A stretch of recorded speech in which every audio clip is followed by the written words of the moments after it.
Dr. Eric Kelly III and a host of phenomenal speakers from all around the globe for this 7-day virtual event that you don't want to miss. The mission of the Black Business Expo is to raise scholarship money from kids all the way from high school all the way from college. The Black Business Olympics is one of the largest Black business showcases in the world. It is an opportunity for businesses and companies to showcase their businesses globally. We are going to be giving away laptops up to $5,000 away to students. Again, I'm Olivia Appleberry, the founder of 2 Cents Finance and one of the speakers for the expo. I am so excited to see you there. For more info, go to www.blackbusinessexpousa.com or call 919-308-9090 and hope to see you there. I am Black Business. From the moment I wake until the time I sleep. Yes, I am Black Business. I am Black Business. Tell me, are you Black Business? I am Black Business. Do you support Black businesses?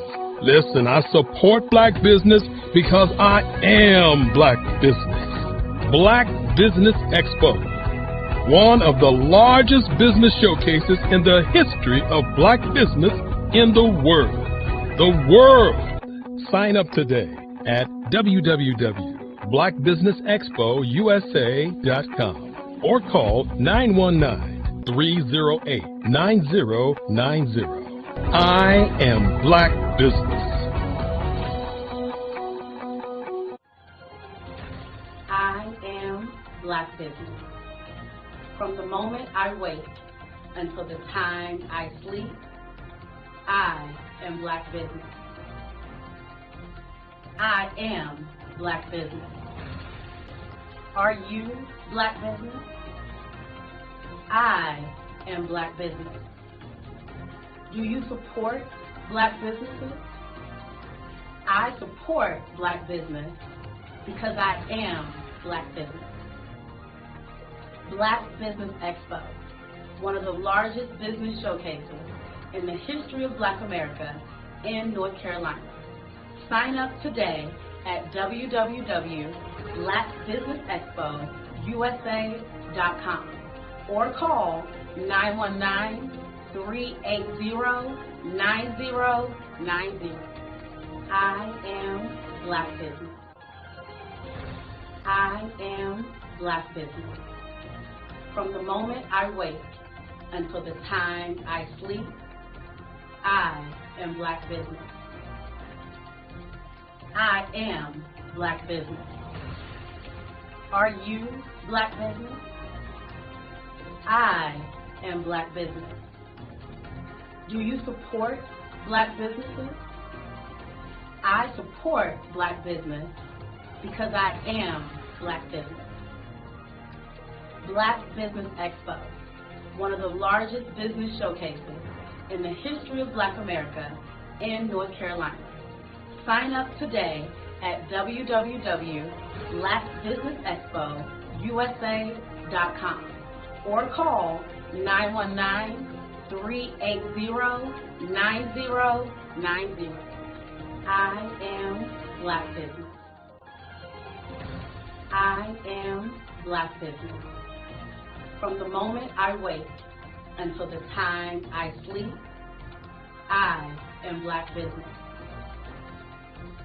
I am Black Business.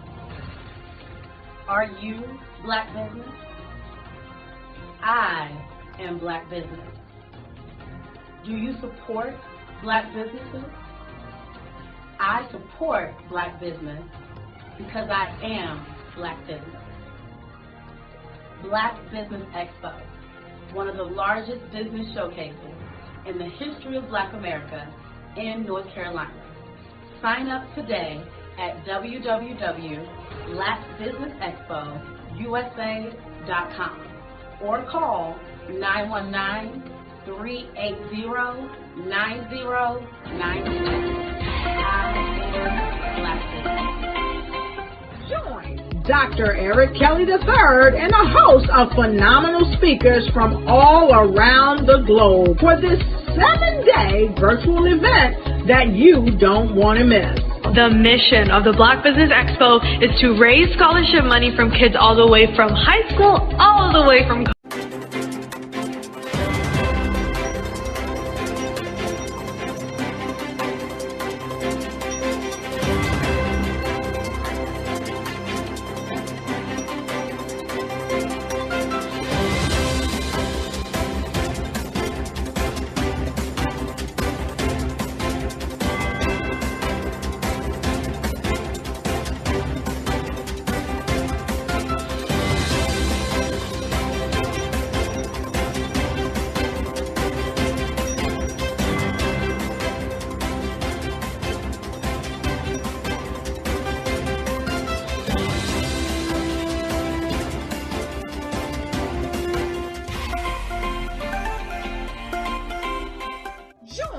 Dr. Eric Kelly III and a host of phenomenal speakers from all around the globe for this 7-day virtual event that you don't want to miss. The mission of the Black Business Expo is to raise scholarship money from kids all the way from high school, all the way from college. The Black Business Olympics is one of the largest Black business showcases in the world. It is an opportunity for businesses and companies to showcase their businesses globally. We are going to be giving away laptops up to $5,000 away to students. Again, I'm Olivia Appleberry, the founder of 2 Cents Finance and one of the speakers for the expo. I am so excited to see you there. For more info, go to www.blackbusinessexpousa.com or call 919-308-9090 and hope to see you there.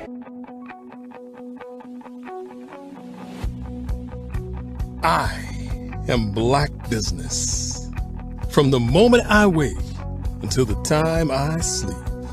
Yes, I am Black Business. I am Black Business.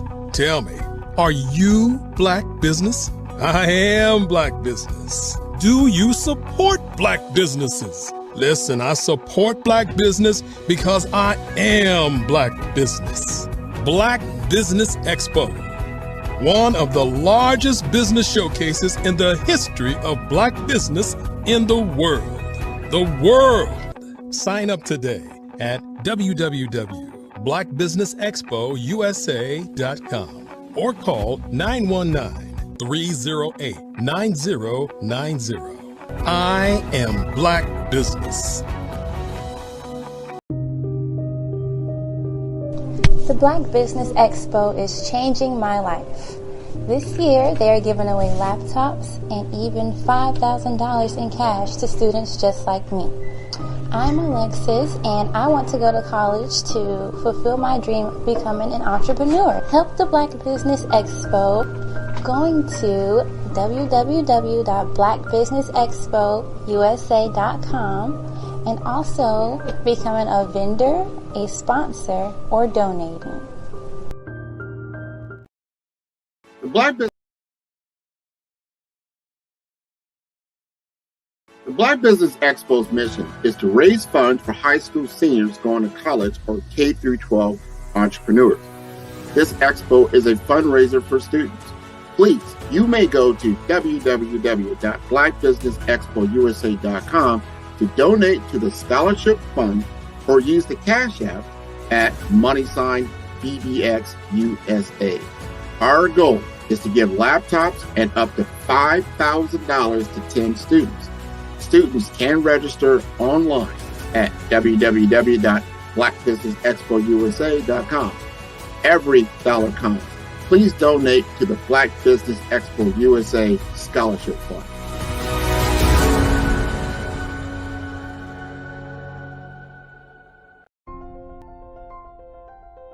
What if you could build your own city?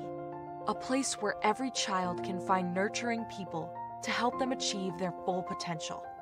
A place where every adult can access job training support. Where health education is abundant. Where social justice ruled the land. a place without limitations. Welcome. You have arrived at STEM City USA. It is what every city should be, a safe and trusted community where you find people and resources to help you become everything you are and beyond. STEM City is unlike anything you have ever experienced. It is a digital twin of the world around you, only better. STEM City is about energy and soul renewal. It is more than a digital world. You can almost feel the power of live cultural events, music, and theater. STEM City promises a better future for children with caring mentors and hands-on activities with dedicated tutors to support our youth. STEM City is your passport to a healthy lifestyle with weekly events addressing our community's many issues. STEM City is your financial well-being with helpful information on wealth management, career advancement, job training, and so much more. STEM City is the community you deserve. It is the city where your dreams can come true. STEM City USA, a place in the sky that is accessible to all who reach for the stars.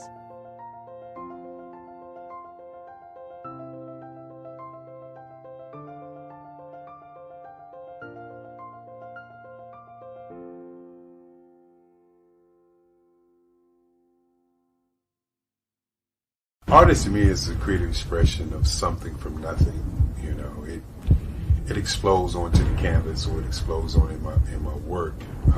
One of the things that I try to do more than anything is I try to just give the lines and the movements and emotions and expressions into to what I do.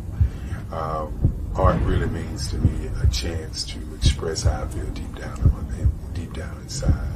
Most of my art begins as a thought that I might have, you know, whether it's sports, whether it's history, whether it's a woman or a man. It pretty much starts as an idea of thought before I get into the actual image of what I'm going to draw. I do a lot of historical pieces. I was a history minor in college, and I love to do history pieces. And a lot of times I'm thinking about history, and then I try to make that history impact you as you look at it. That's one of the reasons I do pictures so large. People ask me, why do I do the pictures so big? And I tell them, I want the piece to impact them as they're looking at it. To kind of dominate them, dominate their space. And most of my pieces I try to do off page. I don't try to do anything that's going to be in those four corners or in a square. And I want your imagination to be a part of the piece that you're looking at.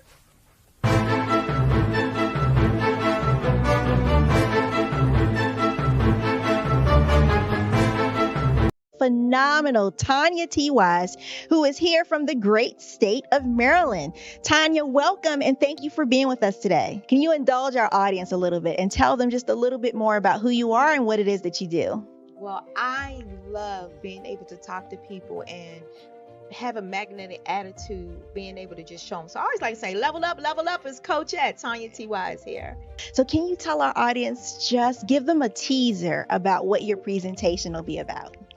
So my philosophy is that we should all be living our dream life. So tomorrow I'm going to talk about how you start living your dream life. What are some of the things that you thought about in your childhood that you just kind of let go and dormant? Wow. And I want to reignite that and just give you some pointers and some tips, some tools, some strategies to be able to start living your best life now. And guess what, Wanda? And leave an inheritance for your legacy. Oh my goodness. Okay, I know that's resonating with a lot of people. I've heard that you have a dynamic coaching program. Can you tell us a little bit more about that? Absolutely. So our coaching program help people that have the lack of time, that lack strategies, and lack the confidence to go after their dream life. So we help them implement tools, we help them implement strategies, as well as give them resources so that they can live their best life now and leave that inheritance. Wow. Oh, I love that. I love the leave the inheritance part. Listen, you are dropping some major nuggets, and I know a lot of what you're saying is resonating with a lot of people, but I think we're all curious, how did you even make this transition into the speaking and coaching arena? What's the story behind this? So I started out in finance, and I realized that a lot of people don't necessarily go after their dream life because of the lack of finances or the education behind finances. But it wasn't until I lost my firstborn, my only son, that life changed for me. And where I was going after it all, living the corporate life, hit my 6-figure income and living in my dream house with my dream man, driving my dream car. I nearly lost it all when I lost my son. And so I realized it only takes one financial catastrophe that can change your entire life. That's what made me start All New Beginnings. Because no matter what's going on in life, there's a new beginning. And because of that, we develop a program called Wise Minded. My little slogan is, don't just dream it, let's live it. If they want to connect with you or work with you, what is the best ways for them to be able to do that? Well, for my social media guru, you can connect with me on every single social media platform as Tanya T. Wise.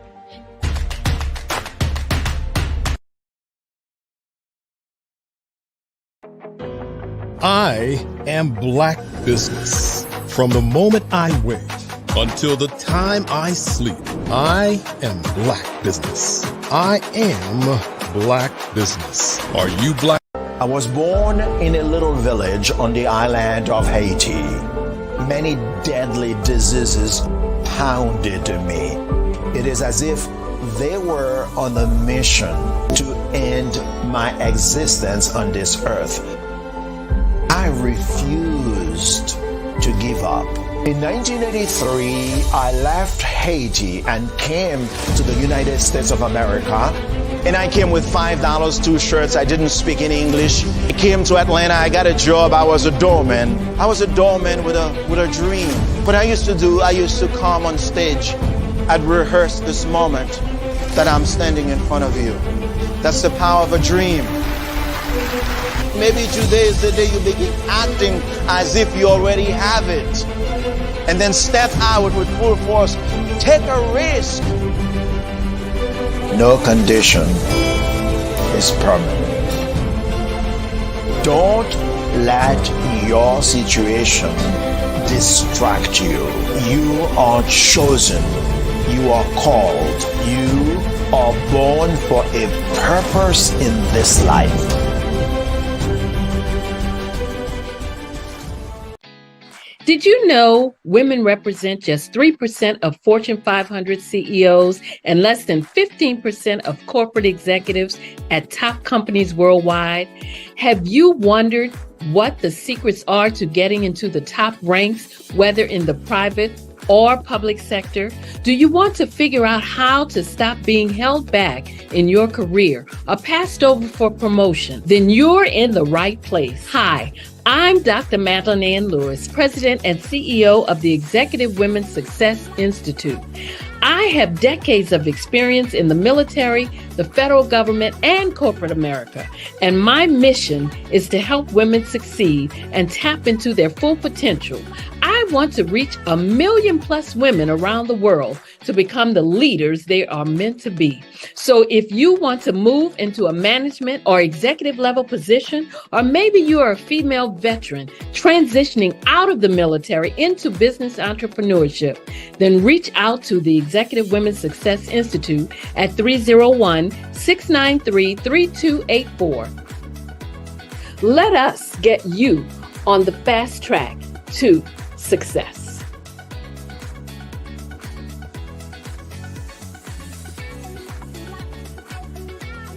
I'm Ramon Ray, founder of Smart Hustle Magazine and smallbiztechnology.com.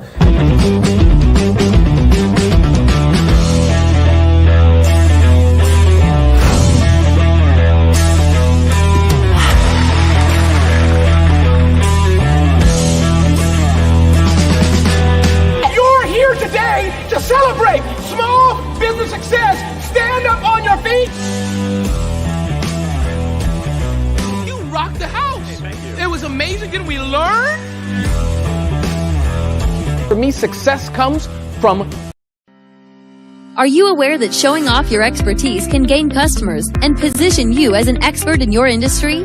consumers need confidence to purchase. So let us showcase your knowledge by interviewing you for a 3 to 5 minute video. We'll position you as an industry expert with a customized interview-style video, and for a limited time, we'll cover all production costs. Click this ad or call now for all the information. You'll want to experience the same 5-star service our customers love. So take advantage of this one-time offer. Click this ad or contact us now.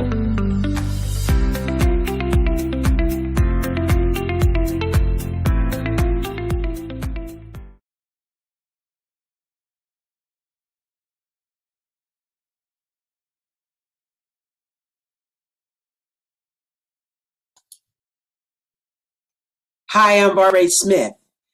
Genius is common. My genius is executive coaching and professional corporate training.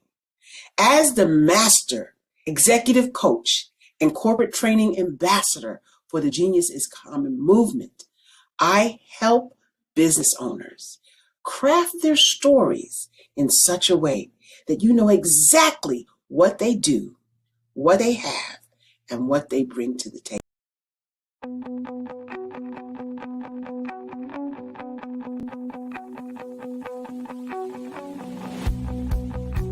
I am Black Business. From the moment I wake until the time I sleep. Yes, I am Black Business. I am Black Business. Tell me, are you Black Business? I am Black Business. Do you support Black businesses? Listen, I support Black business because I am Black Business. Black Business Expo, one of the largest business showcases in the history of Black business in the world. The world! Sign up today at www.blackbusinessexpousa.com or call 919-308-9090. I am Black Business.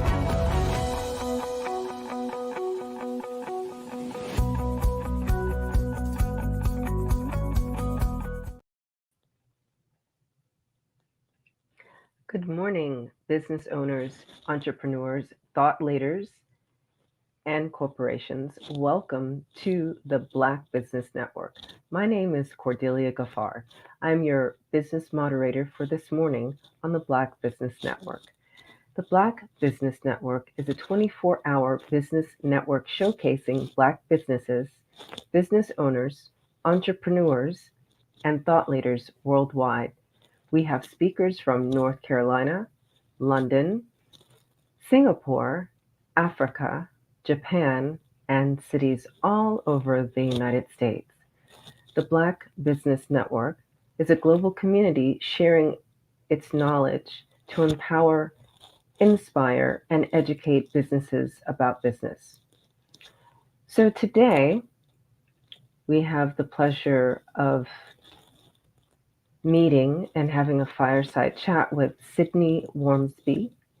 He's an experienced business executive with demonstrated success in developing and implementing strategic solutions that integrate all functions of the business for solving complex and high-impact situations.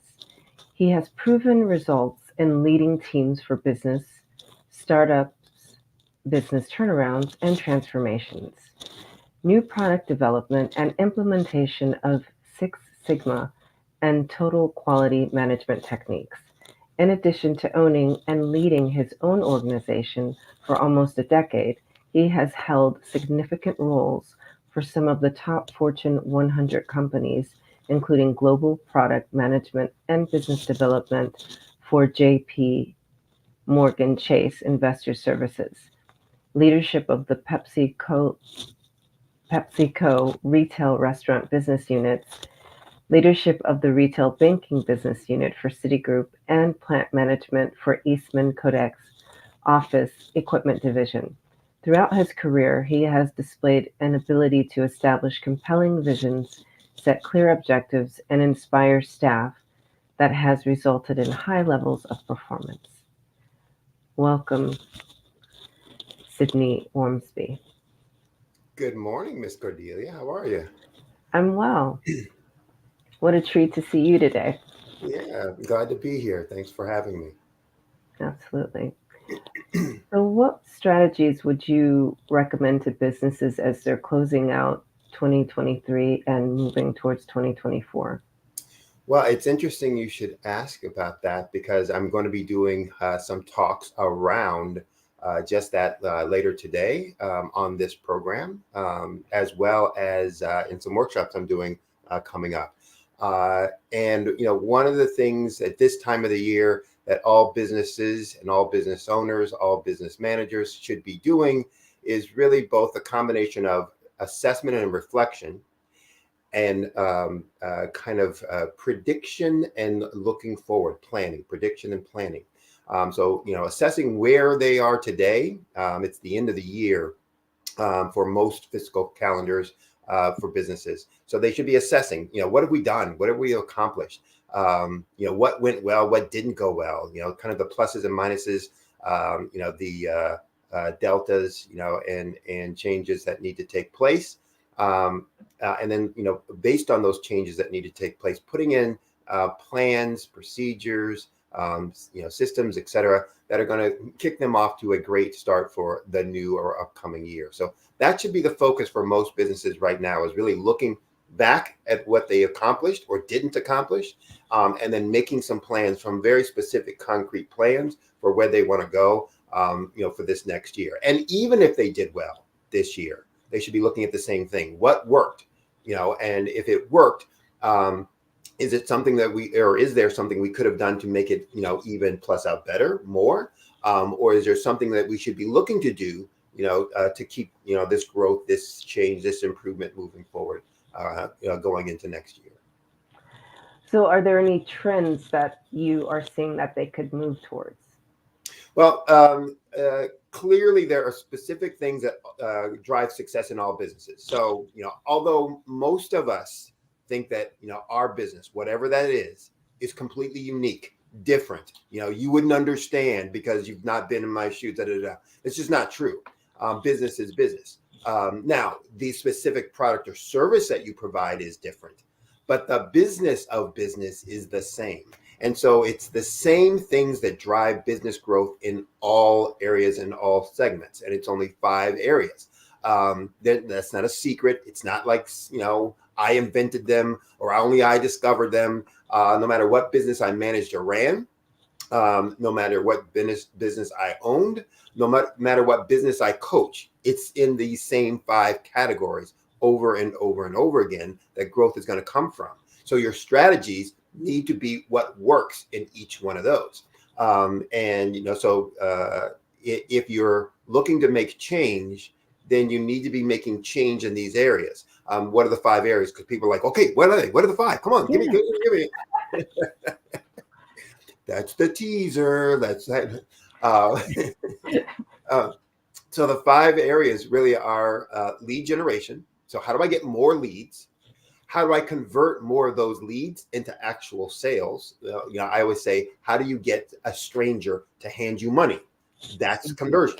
I'm getting someone who doesn't know me to trust me enough to hand me money for something that I've promised to deliver or to do for them. So the 5 areas, again, getting more leads, converting more of those leads to customers, getting those new customers or existing customers to do more transactions with you. And then around pricing, how do you structure your product, your services, your capabilities so that they're providing more value so that you can now charge a higher price because it provides a higher value. It's not about just jacking up the price. It's about how do I, make those changes, et cetera. And then last is, how do I drive more of those revenues to the bottom line? How do I become more efficient as an operation? How do I reduce losses, yield losses, mistakes, et cetera? How do I reduce expenses so that more of my revenues flow through to the bottom line? One of the things that's most important for people to know and understand as they're going forward, there's only 2 efficient, fully efficient changes that you can make in your business. And by fully efficient, I mean 100% of what you do will then result in bottom line improvement. And that's in cost reduction and price increasing. So if I have the ability to increase my price by $1, that's 100% flow through. 100% of that flows through to my bottom line. If I can reduce my expenses by $1, 100% of that runs through my bottom line. Depending on where you're at and what kind of industry you're in, those things may be easier or harder to do. But, you're going to look for change in those 5 areas based on your specific business opportunity and situation. What am I doing well in right now? Let's do more of that. What am I not doing well in right now? And how do I make changes in that? I like how scientific you are with that. And it's like, I can clearly see how someone who has a service-based business versus someone who has a product-based business, or even versus like a restaurant or something, could really benefit from the things that you just offered in those 5 different areas, because at the end of the day, that's really what we're aiming to get to, is to fatter bottom line, right? Absolutely. It's just like with your paycheck. It's not how much you make, it's how much you take home, right? Yeah. So with business, it's the same. It's not how much revenue, you make. It's how much profit you're taking home. And I actually show people when I start working with them how I can get them to have a $1 million profit business so the same profit that $1 million revenue business would have, but with maybe half the revenue. Look, if I can be more efficient, more effective, if even the changes I'm making that are going to drive in more top line revenue are more efficient, decisions and changes, then more flows to my bottom line. So maybe I only need a $500,000 or $600,000 business to have the profit level of a $1 million business. And so if I'm at $200,000 for my business, if I'm at pre-revenue and I haven't started yet, wow, gosh, it's a lot easier to get to $500,000 or $600,000 than it is to get to $1 million. But if my profit level is the same as $1 million business, I'm ahead of the game still. So. Yeah. Wow. And so you would work with a pre-revenue company as well? Yeah, so I do work with startups pre-revenue, and obviously the way that you work with them and the pricing that you can work with them on may be different. Again, that varies, situation to situation. But a lot of pre-revenue businesses don't have a lot of seed capital. They're not some new fandangle technology that got a venture capitalist behind them and gave them $1 million to go do their thing. A lot of pre-revenue companies are folks who have a side hustle, who are trying to figure out, how do I get this to be my business? How do I get to lead my job? Some of those just have an idea that, hey, I'd like to be able to do this thing. I think it's a good idea, but I don't know. I'm going out on a whim and a prayer. And so they don't necessarily have, tons of cash and monies to be able to do that, but they still need the help. And so, yes, I've structured coaching engagements that allow them to be able to work with me and have someone with my background, experience, and skills, but still be able to afford it and make some progress until they can do, the more intensive levels of coaching, et cetera. And that's something that all business owners need to understand is you don't have to start at 140 miles an hour. And in fact, if you try to start at 140 miles an hour, you usually blow a gasket, you do something bad to your car, your engine, et cetera, et cetera. And so there's this ramp up. One of the things I used to do when I worked for the Fortune 50s and had business units under me, and people were coming to me with capital expenditure requests. Sydney, we'd like to be able to put in a project for X hundreds of thousands or several of millions of dollars. Would you approve that, et cetera? One of the first questions I would always ask them is, what would you do if I said no? I'm not going to approve that. And one, it was to test how much do you really believe in this idea? And so they would start talking about, well, I guess I would do this and et cetera. How would you do that? Well, I guess I would do that. If I give you no money, how would you do that then?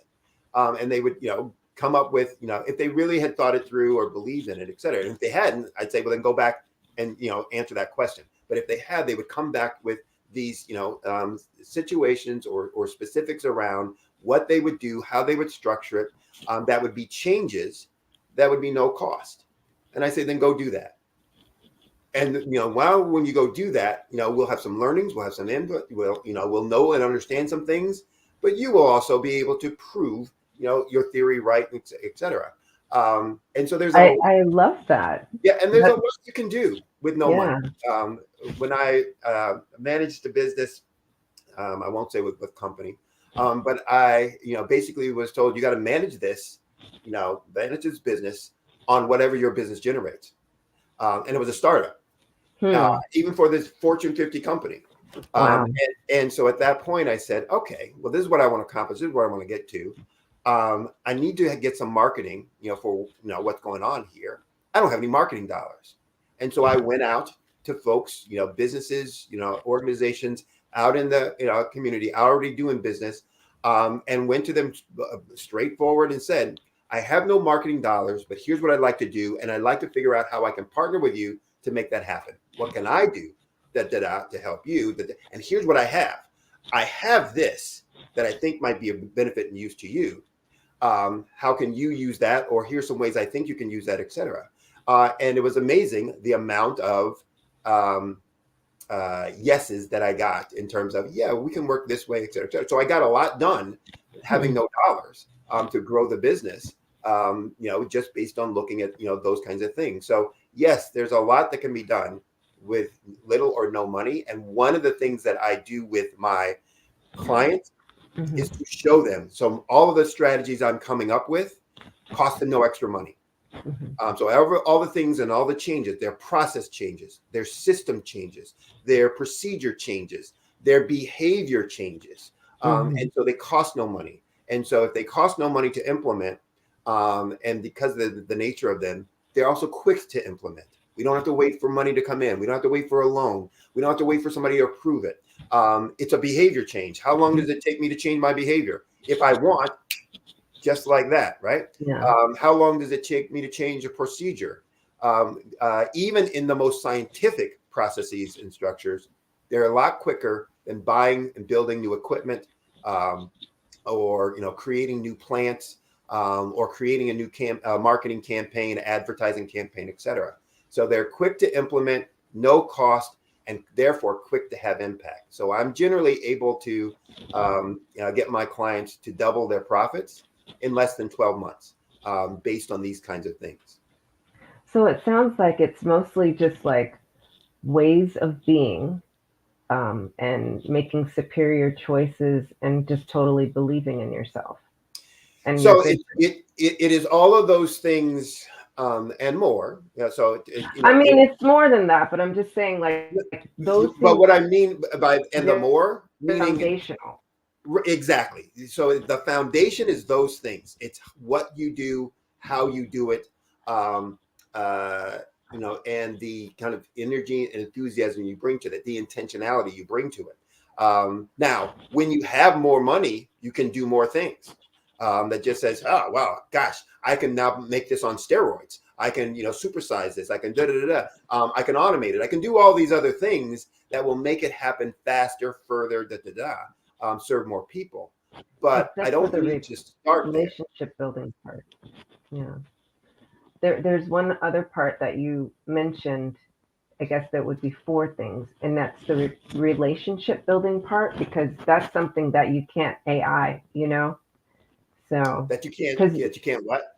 You can't AI, you know what I mean? You can't automate, because you were going like face to face to these different organizations, right? When you did your marketing with no money.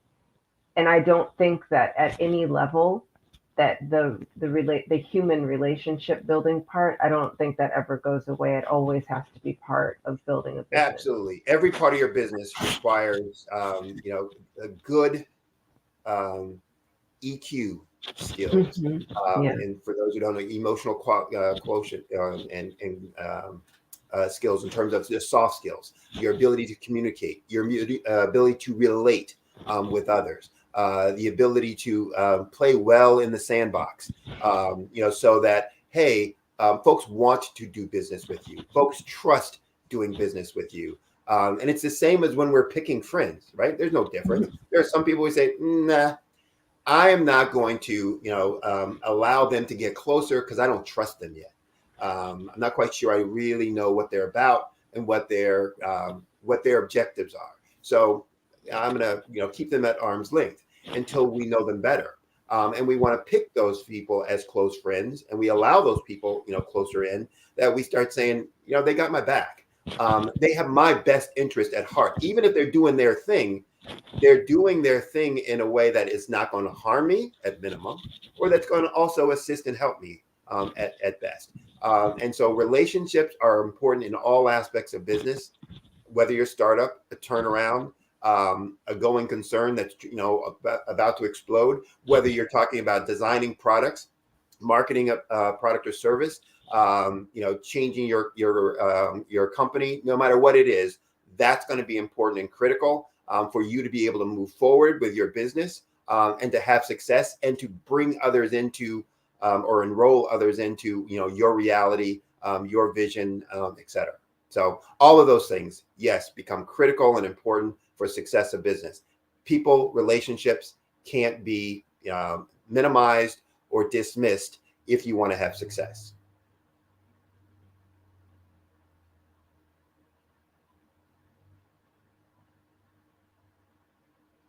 Did I lose you? Oh, yep, just for a split second, but I'm back. Presto magico. So, I was wondering, with all this great information you're sharing with us today, is there any other place, like perhaps your upcoming conference, that we could find out more? So yes, actually I'll be doing 2 workshops in the new year. So I've already gotten my planning, as I talked about, for 2024, well underway, not complete, but well underway. I'll be doing one workshop that's a forum. It's a 4-week, what we call Profit Booster Forum. And I will be doing that in connection with another gentleman, Grant McGaw. I believe Grant will actually be on this program also, coming up shortly. But Grant is a brand strategist and a branding expert. I'm a business growth expert. We've combined it together to do some programming in the past around giving business owners a foundation for how to grow, and how to message, with their business, etc. We're going to be doing this 4-week forum starting in late January through February, middle of February. That is, we call Profit Booster Forum. So we're going to be taking participants through how to create their own gap analysis for their business. So strengths and weaknesses, what the market needs, so doing the market research, etc. We're going to be walking them through that, making sure that they're doing it. And then we're going to be reviewing and assessing what they've come up with and helping them create now their gap analysis that I will then be taking them through how to use that into creating what we call, or I call, a market dominating position and a market dominating position statement. How do you compete, in ways that use your strength, that serves your target market? And how do you message that to that market so you start drawing in people? And I say, creating leads on demand. Is that virtual or in person? That will be virtual. And so they can go to Eventbrite, eventbrite.com, and register for the Profit Booster Forum. And again, it's a program that will be 4 weeks, Saturday mornings. We are doing it Saturday morning, so people can't use I've got meetings, I'm busy, et cetera, et cetera. But it's going to be Saturday mornings for 2 hours that we will go through. And the objective at the end, they will have these 2 documents, a gap analysis and a market dominating position statement that they will then use to create all of their marketing, messaging, communication with their target market, and to drive more leads into their business. And they'll get a chance at the very end to review what they've developed with all of the other participants, so that they can really test it out before they start using it, and feel confident, in that, from that point on. The second one I'll be doing at the end of February is one on employee engagement, and it's about employee disasters, things that for those who have staff and employees, that things have gone horribly wrong, what are the secrets? The things that people don't necessarily tell you. The secrets to recruiting and retaining high performing employees. And so I'll be going through. That's going to be an all-day workshop one day. That's going to be in person. I'll be doing that out in California, out in LA. But they can contact me for the specifics on that. But we'll be going through all the details about what's necessary and needed to make employees feel engaged. And just like with sales growth, there's only a few things, and there's actually a few more, but there's 13 specific questions that if you can ask these to your employees and they will be able to answer yes to them, you will have highly engaged, high performing employees because you created the structure in your organization to make that happen. So those are a couple ways. The other way they can do, kind of take advantage of some of the stuff that I'm talking about. I do simulators or simulations with prospective new clients that says, hey, you want to see what your business could be? What the vision of what your sales and profits could be for your business. I have a simulation similar to what you do with flights. You get in there and you start off. I do that with a business. It says, okay, here's where you are right now. Where is it you want to get to? You want to get to there? All right, let me talk about what you're doing in this area right now and what you're not doing in this area right now. Okay, here's the change that would cause, create, et cetera, et cetera. And I give them a picture of here's where your business could be in 12 months simply by making these kind of changes, et cetera. I do that for free, in terms of that simulation. I feel like this is something I should have known about you a while ago. Like, you've been holding out on me for like months. What's this about? Now you know the rest of the story. Give me a call. We'll go through it for your business, and I can do that for any business. Where do we sign up for that? Is there a? So the easiest thing to do is to email me. Oh, okay. For that, you can email me. I'm going to give 2 email addresses. The first one is Sydney W, and Sydney was SIDNEYW, Sydney W at solutionswithresults.com. So Sydney W at solutionswithresults.com. Okay. That's tied to my business website, obviously, solutionswithresults.com. But there's another email that's easier for me to access sometimes. That's SWORM, SWORM, as in mother, _ 22 at yahoo.com. So if anyone emails me at either one of those and say, I'd like a simulation, I'd like to know where my business could be, I will schedule with them, to do a simulation. It will take anywhere from maybe 15 to 30 minutes, based on just the simulation. Now, when we're going to go into depth and detail about, okay, here are the specifics of how we're going to do that, that's when we start our engagement. But for just getting the view of what your business could be, 30 minutes, you'll have a clear idea of the opportunities that you have and a quantification of that. Here's in dollars and cents for revenue and profit improvement to your business. Wow. Okay. I'm already drafting my email over here. I was listening though. I look forward to it, and I hope all folks out there will take advantage of it as well. Again, it's free, so there's no harm, no foul. You can see where your business could be, and what you would need to do to make that happen. You want to use me for that? That's great. You don't want to use me for that? You say, I got it. Thanks for the ideas. I'm off and working. That's fine too. So please reach out. And if you say that you saw me on the Black Business Network, I might be able to hook some folks up with some kind of benefit, to doing work with me, etc. So. Okay. Very, very much appreciated. Thank you so much. And I'm sure anyone that listened to our conversation, I would say more your presentation today, would definitely be in a hurry to reach out to you and see where they could, fatten their bottom line. and perhaps, beginning with changing some of their mindset or, ways of being. It's so, it's so foundational, just the way you are, the way you show up, and knowing where your people are. And now is the time of year that a business and a business owner should be doing that, because you want to go into 2024 not thinking about what you should do, but already implementing and moving forward on what it is that you want and need to do to move your business forward. So that is my suggestion to folks. That's my offer, to folks. And again, happy to help people, move forward in any ways, shape, or form that they feel they need the help with. So please reach out to me.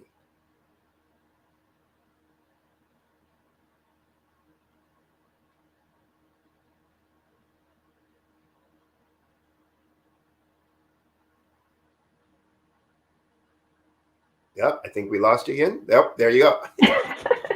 Those are the magic words to bring me back. I think I lost you again. Yeah. I come back. There you go. like Beetlejuice 3 times, right? Right. Just like that. Well, it's been just a joy to have you here this morning on the Black Business Network, Sydney. And genius is coming, and I'll see you on the other side. Bye now. Bye. So the Black Business Expo's mission is to raise funds for high school seniors going to college or K-12 entrepreneurs. This expo is a fundraiser for students, and you may go to www.blackbusinessexpousa.com to donate to the scholarship fund, or use the Cash App that's on the screen below. It's BBX USA. Our goal is to give laptops and up to $5,000 to 10 students. Students can also register online at www.blackbusinessexpousa.com. Every dollar counts, so we want to remind you to donate to the scholarship fund. And we'd like to thank our Black Business Expo USA sponsors, NC100, Moody Capital Partners, Suede Soul, BDM Media, Lotus Riche Coaching and Training. There's Ortis Edecus LLC and Carolina Virginia Minority Supplier Development Council, Step Management, Hello LLC, BHS and Associates, Margie McLean Foundation, Inc., Genius is Common, Earth Essentials, Malane Cheney Global, Executive Women's Success Institute, The Quality Coaching Company, Superwoman Business Services, Creative Force Studios, Lee Entertainment, Artistic App Design, Black Business Expo USA. Genius is Common, and I'll see you on the other side. Hello, this is Israel, and I am CEO of Daydreams Interactive and author of Princess Planet. So, genius is common, and as a kid, I loved to daydream. Even as an adult, I loved to daydream. And when my daughter became 6 and loved princess characters, but we just could not find the diversity that showed her, we created our own characters. So, for instance, you have Princess Nulu right here. Princess Nulu is from Uganda, and her genius is that she loves to take care of animals. She can actually even listen and hear what they say. And then we have Princess Isabella right here. Princess Isabella, she's from Cuba, and her genius is biochemistry. One day she hopes to eliminate disease. Then we have Princess Nia right here, and Princess Nia is based off of my daughter, and she is what she wants to be, the greatest dancer alive. So that's her genius. So what's your genius? My genius is my imagination. Genius is common.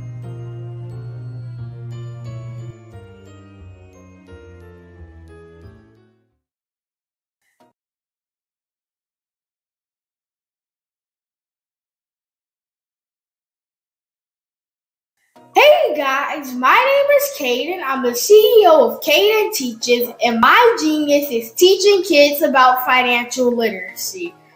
Throughout my financial products, such as my financial flashcards, my activity book, and my newest project, my financial bus, which I bought.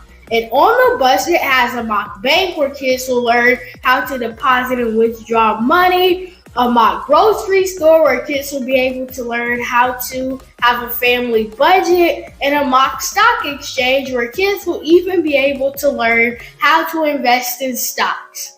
Now, I decided to start teaching kids about financial literacy because I find that most kids graduate high school without even knowing the basics about financial literacy. And I feel if I were to teach kids about financial literacy, that I would be able to help kids tap into their genius. And I actually learned about financial literacy to my dad because I would go to business meetings with him and I would always see that they were talking about financial literacy. And at that point, I didn't understand what financial literacy was. So I took it upon myself to learn about financial literacy and teach it to kids in a way that they could understand. But I want you guys to help me help kids tap into their genius by going to my website, cadenteaches.com, and you can sew into me in my financial bus by going to my GoFundMe link. And remember, if Caden can, you can too, because genius is common.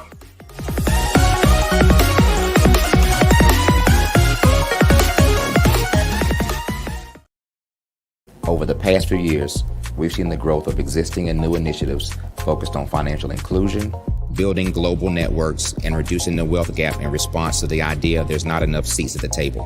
Whether their outcomes are to increase the representation of Black executives on corporate boards, ensure an inclusive global economy, or to create new U.S. African commercial pathways, the strategies are often carried out by separate programs. The question is, should they be? With the continent of Africa being home to more than half of the world's fastest growing economies, the youngest workforce, over 400 companies generating more than $1 billion annually, 700 generating more than $500 million annually that are poised for growth, and being the destination of nearly $5 billion in venture capital in 2021. Diversifying U.S. and Africa commercial engagement by building bridges between African businesses and their U.S. diaspora should begin being seen as mutually beneficial. From helping to reduce Africa's enormous capital gap to catalyzing two-way trade opportunities, the COVID-19 global pandemic hopefully has taught us that global challenges and opportunities are more interconnected than we thought. During the pandemic, African companies like Unicorn Flutterwave, insurance provider Reliance Health, ride-hailing app Yasir, and 54Gene, the continent's first bank of DNA on people of African descent, proved that when African companies have access to networks, capital, and information, they grow big, grow fast, and create solutions that are valuable to the world. This is why Be Direct was created. We are the first U.S.-based but African-centric board preparedness and board search company designed to connect U.S. Black talent and corporations to African businesses. Unique and fundamental to Be Direct's success is our process of helping board candidates adapt their experience and networks to an African context before they're connected to high-growth companies that are looking to locally and globally scale. From our focus groups with African business execs and government leaders, we don't ignore the sentiment that business is easy, but people are hard. Having a pool of board candidates with hard-to-access networks and extensive experience across the business life cycle, including successfully raising capital, is table stakes for an initiative like this. So yes, we have that. But corporate or entrepreneurial success in the U.S. does not guarantee success in Africa. Developed alongside industry partners on the continent, our training program, Be Direct Prep, is designed to transpose their experience to create cultural comfort, understanding, and a commitment to helping businesses in Africa scale. Our board governance sessions are African continental and country specific, integrated with cultural awareness and dexterity training, masterclasses led by African industry execs, and mentoring and coaching from African continental-based facilitators. But even more unique to Be Direct Prep, we cap off our training program with an immersion trip to help candidates that have not been to Africa before see and feel Africa's complexity and opportunity from African soil.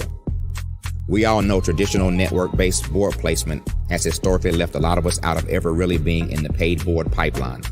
Our strategy supports the work of many great organizations that are successfully filling seats at U.S. board tables by creating more tables for those that are still left on the sideline. It's time to start seeing the role and value of U.S. Black talent and businesses on the continent of Africa differently. Old perceptions and habits limit economic inclusion. Let's transition Black talent and the African businesses they will support from the periphery of the global economy to its core. Living in a global lockdown, we all know now how fast local and global economies can change, and see the value of having businesses that hire, strengthen local value chains, and even grow globally. Status quo in any form holds back progress. We must democratize U.S.-Africa commercial engagement by socially and economically connecting cultures that have long been disconnected. It's time for Africa's U.S. diaspora to redefine their global value by helping African businesses scale continentally and globally.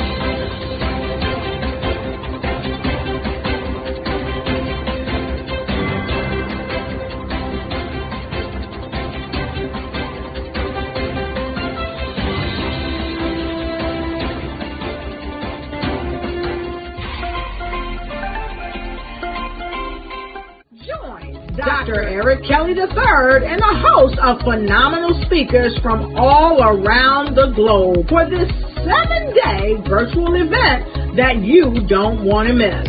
The mission of the Black Business Expo is to raise scholarship money from kids all the way from high school, all the way from college. The Black Business Olympics is one of the largest Black business showcases in the world. It is an opportunity for businesses and companies to showcase their businesses globally.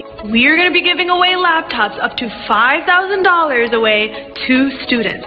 Again, I'm Olivia Appleberry, the founder of 2 Cents Finance and one of the speakers for the expo. I am so excited to see you there. For more info, go to www.blackbusinessexpousa.com or call 919-308-9090 and hope to see you there. I am Black Business. From the moment I wake until the time I sleep. Yes, I am Black Business. I am Black Business. Tell me, are you Black Business? I am Black Business. Do you support Black businesses? Listen, I support Black business because I am Black Business. Black Business Expo, one of the largest business showcases in the history of Black business in the world. The world! Sign up today at www.blackbusinessexpousa.com or call 919-308-9090. I am Black Business. I am Black Business. From the moment I wake until the time I sleep, I am Black Business. I am Black Business. Are you Black Business? I am Black Business. Do you support Black businesses? I support Black business because I am Black Business. Black Business Expo, one of the largest business showcases in the history of Black America in North Carolina. Join Dr. Eric Kelly III and a host of phenomenal speakers from all around the globe for this 7-day virtual event that you don't want to miss. The mission of the Black Business Expo is to raise scholarship money from kids all the way from high school, all the way from college. The Black Business Olympics is one of the largest Black business showcases in the world. It is an opportunity for businesses and companies to showcase their businesses globally. We are going to be giving away laptops up to $5,000 away to students. Again, I'm Olivia Appleberry, the founder of 2 Cents Finance and one of the speakers for the expo. I am so excited to see you there. For more info, go to www.blackbusinessexpousa.com or call 919-308-9090 and hope to see you there. I am Black Business. From the moment I wake until the time I sleep. Yes, I am Black Business. I am Black Business. Tell me, are you Black Business? I am Black Business. Do you support Black businesses? Listen, I support Black business because I am Black Business. Black Business Expo, one of the largest business showcases in the history of Black business in the world.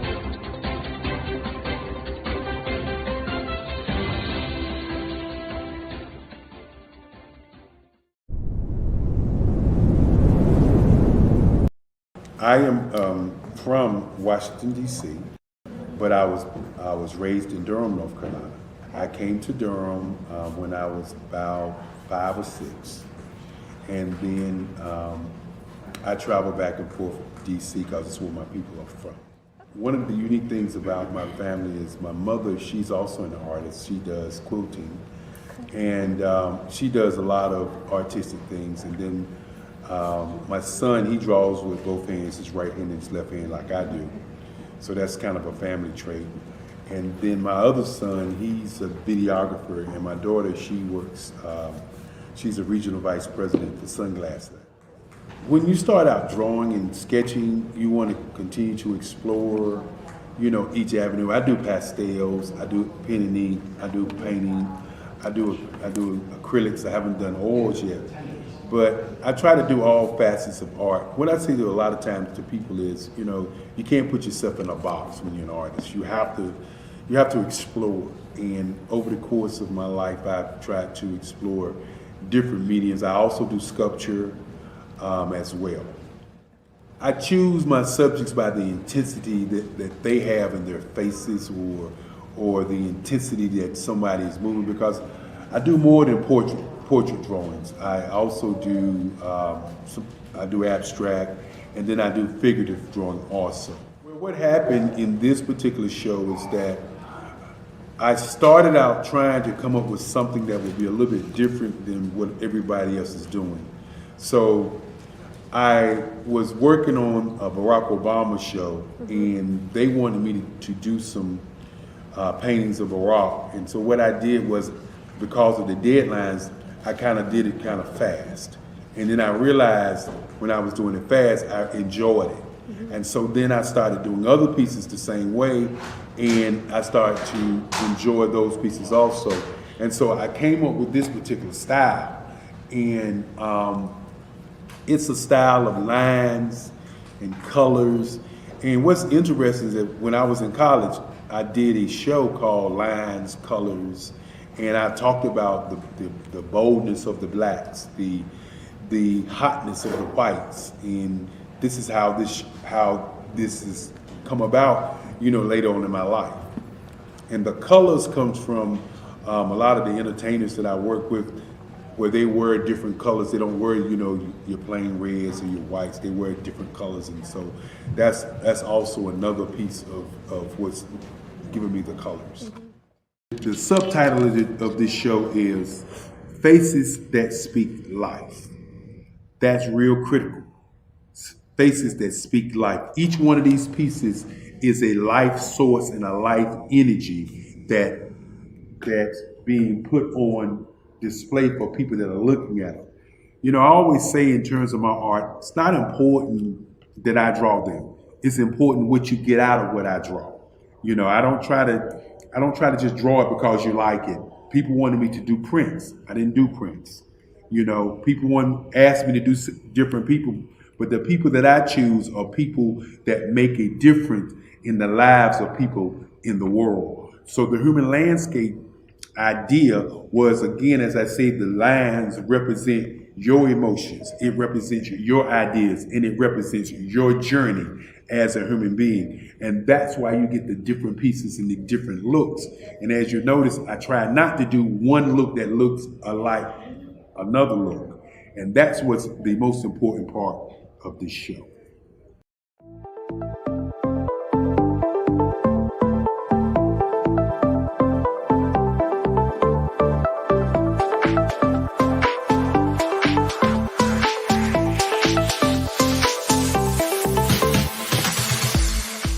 You need to be messaging and communicating to a lot more folks and getting them committed to you as a brand and feeling that you are trustworthy, as a subject matter expert, and for their needs and their pain points. That says, look, here are my pain points. Here's the problem that I have that I don't want, or the benefit that I want that I don't have.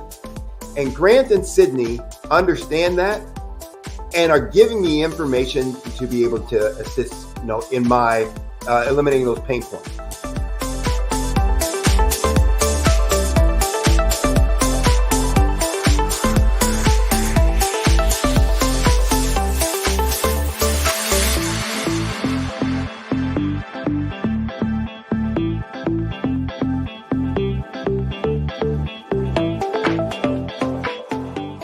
You're going to get a lot out of this workshop. We're going to show you ways that you can begin to look at this particular problem, that you can apply different formulas, techniques, and skills. They're going to get you to that next level. And then you'll understand the value that we're bringing.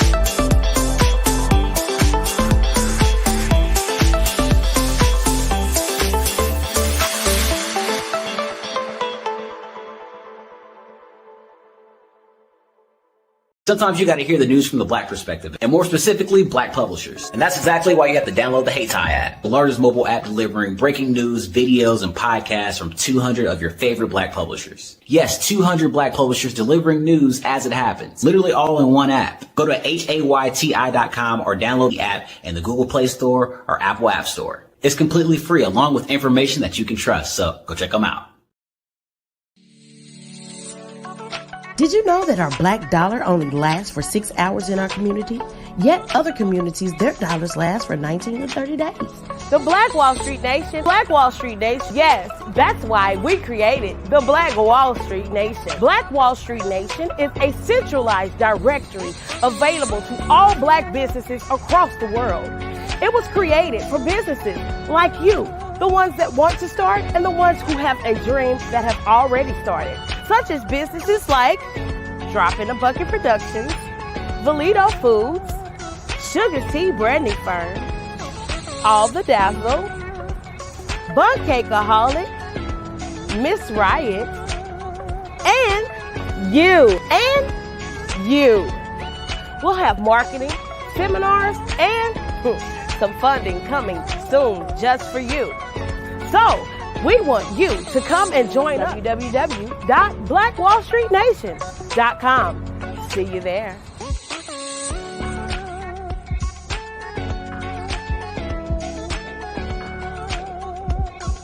Hello, I am Dr. Eric Kelly III, the visionary strategist and founder of the Black Business Olympics. I invite you to showcase your Black-owned businesses on the Black Business Network global stage. The Black Business Olympics is a global Black Business Network platform that propels Black-owned businesses into the international spotlight. By showcasing your business on the Black Business Olympics platform, you can reach a worldwide audience of potential customers, partners, and investors. You can also establish yourself as a thought leader and expert in your field, attract lucrative partnerships, and more speaking engagements. In addition, the Black Business Olympics platform provides a valuable opportunity to connect and collaborate with like-minded entrepreneurs and business professionals from around the world. This can lead to new business opportunities, ideas, and relationships. Finally, by sharing your story and expertise on the Black Business Olympics platform, you can inspire and empower others. This is a powerful way to make a positive impact on the world and leave a lasting legacy. If you are a Black-owned business owner, I encourage you to seize the opportunity to showcase your business on the Black Business Olympics platform. It is a once-in-a-lifetime opportunity to make an indelible mark on the world. Be one of the 1,000 visionary entrepreneurs who are changing students' lives, shaping industries, and leaving an unforgettable legacy for their families. Unleash your voice on our global stage and watch your business thrive. Black Business Olympics is one of the largest Black business showcases in the history of Black business in the world. Yes, the entire world. Just give me a call today at 919-308-9090.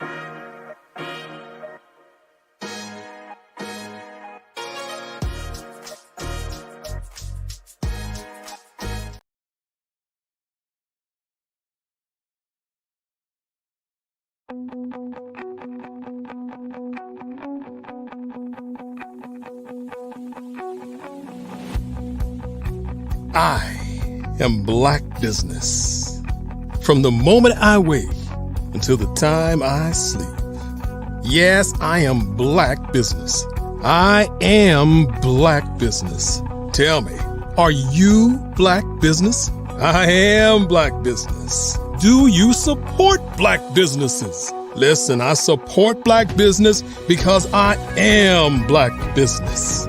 Black Business Expo, one of the largest business showcases in the history of Black business in the world. The world! Sign up today at www.blackbusinessexpousa.com or call 919-308-9090. I am Black Business.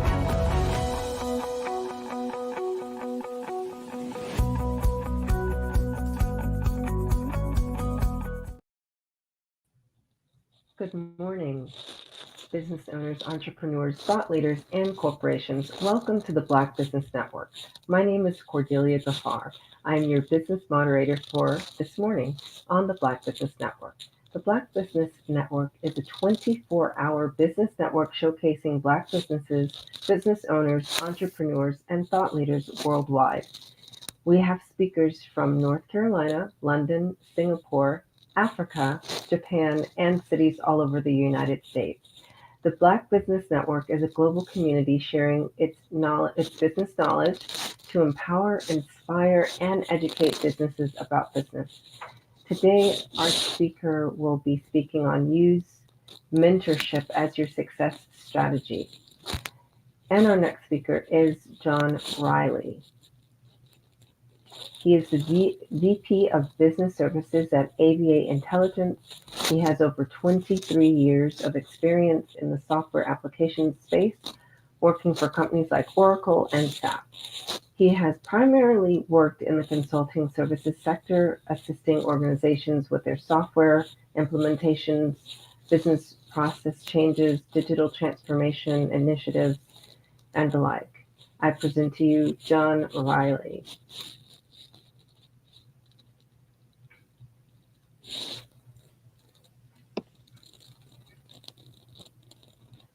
Hello, John. Cordelia, how are you doing today? I'm doing great. How are you? And bonus person is Grant McHugh. Well, I didn't know who was here. Good morning. Good morning. Well, I will leave you to it. Genius is common, and I'll see you on the other side. Thank you. Mr. John Riley, how are you doing this morning? You know what, Grant? I could not be better. How you doing, sir? I'm living the good life. I get the opportunity to talk to you. We're going to have a fireside chat about the expertise and stellar platforms that you have been working with over the last few years that I have been very, very impressed. We met a few years ago and you were in the blockchain space. You were really a evangelist and working through that. And I learned so much from you. I see you now doing a lot in the cybersecurity space. They go hand in hand. But before we go into that, tell us a little bit about the John Riley III story. Yeah, Grant. Always interesting, right? Because life kind of leads you on these different paths you don't plan for. So, I mean, I know they kind of covered my bio, Cordelia kind of covered my bio, but I got into technology by chance, right? I mean, I was in the Marines for a while and I thought I was going to be a cop when I got out, but didn't go that route. And I was working for a bank for a little bit and didn't like that space. But then I worked for a software company and started in 2001, which happened to be Oracle. And that's how I got into software space. So I was there for about 15, 16 years, got into consulting services, education services.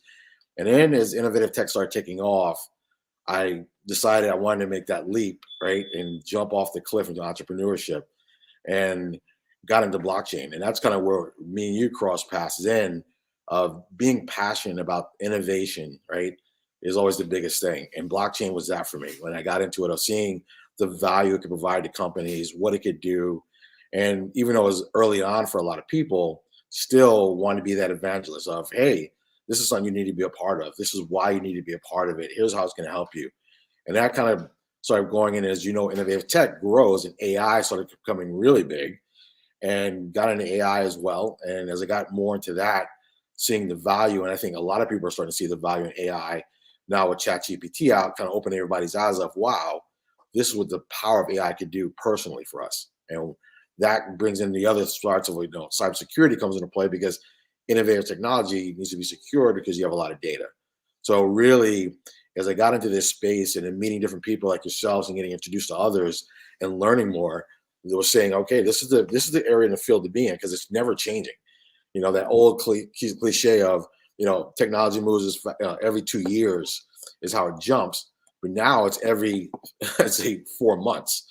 Where every day you're waking up like something new happened where, wow, people figured that out already. They figured that out already. And wow, that technology can do that.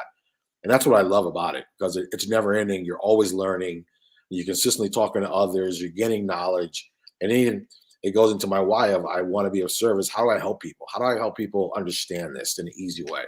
And that's kind of, you know, where I'm at today with it. Well, you've been doing a fantastic job. You're now at the Levant Innovation Center, and you're running with a couple other people doing cybersecurity, the cybersecurity range, one of the few ranges I know in South Florida. I think you're one of two at that level. And so first of all, tell the audience a little bit about the Levant Innovation Center and what attracted you to it.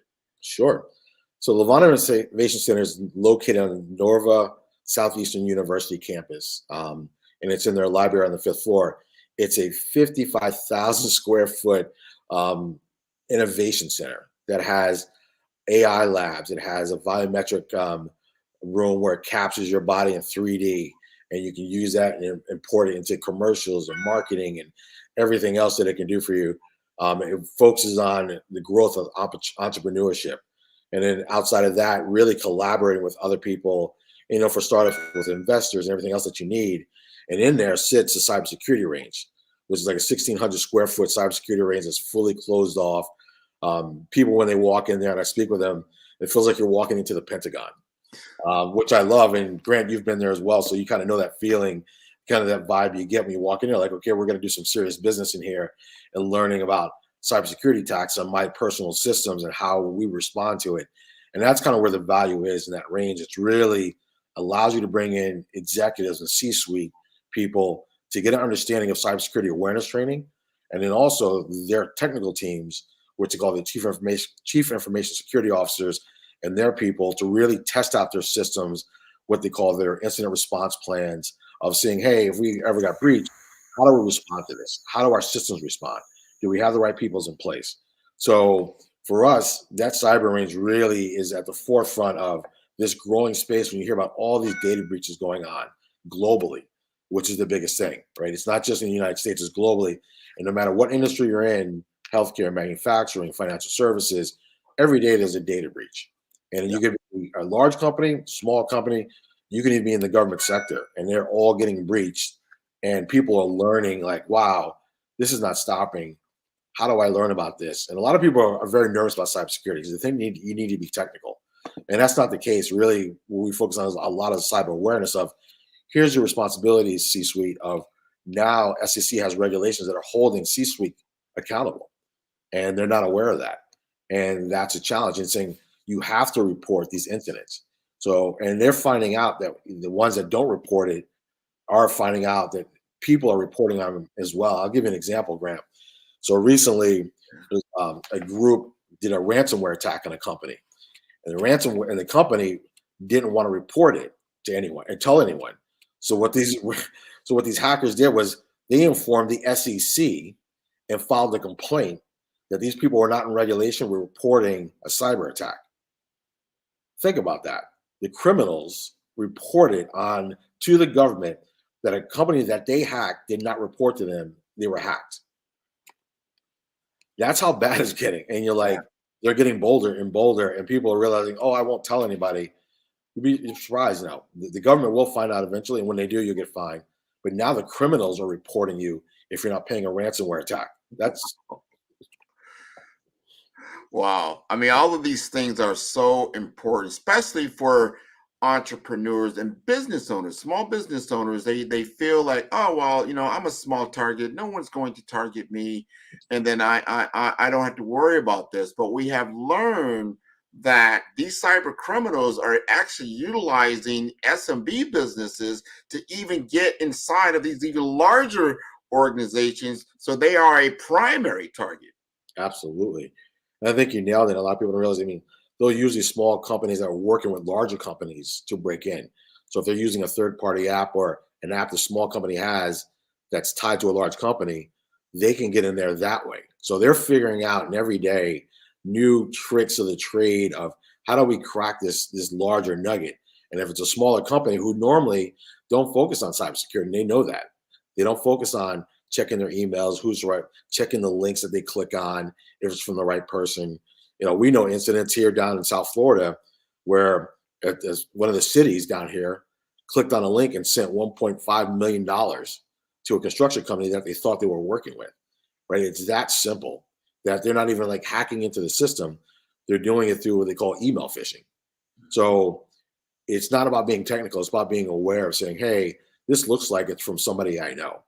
And is it really from that person? So small businesses or small organizations or small municipalities really aren't thinking in that mindset, a lot of them. And this is where the Levon Innovation, the cyber range where you work is so important. You have a program in which any business can come in and actually do simulations. They can do tabletop. Tell us more about that particular service and why it's so important. And it's really important because when you're able to bring your system in there and then really run your exercise off of what you use daily, it shows you, okay, this is where we're weak in our systems when it comes to a data breach, or we're weak in how we would respond to a data breach. What needs to be done? What are the action items? We did an exercise, what we call, like you said, Grant, a tabletop exercise and executive briefing together, where we kind of gave them an overview of, hey, here are the new things that are going on in the industry. But now let's run through what we call your incident response plans of, hey, you just got hacked. So-and-so got an email, they opened it. CEO is now notified. What's your next steps? And walking through that. And a lot of them you got to realize is in those situations, we have a partner that we work with, and he gave a good analogy of, when you're on fire, right? People, they teach you what? Stop, drop, and roll.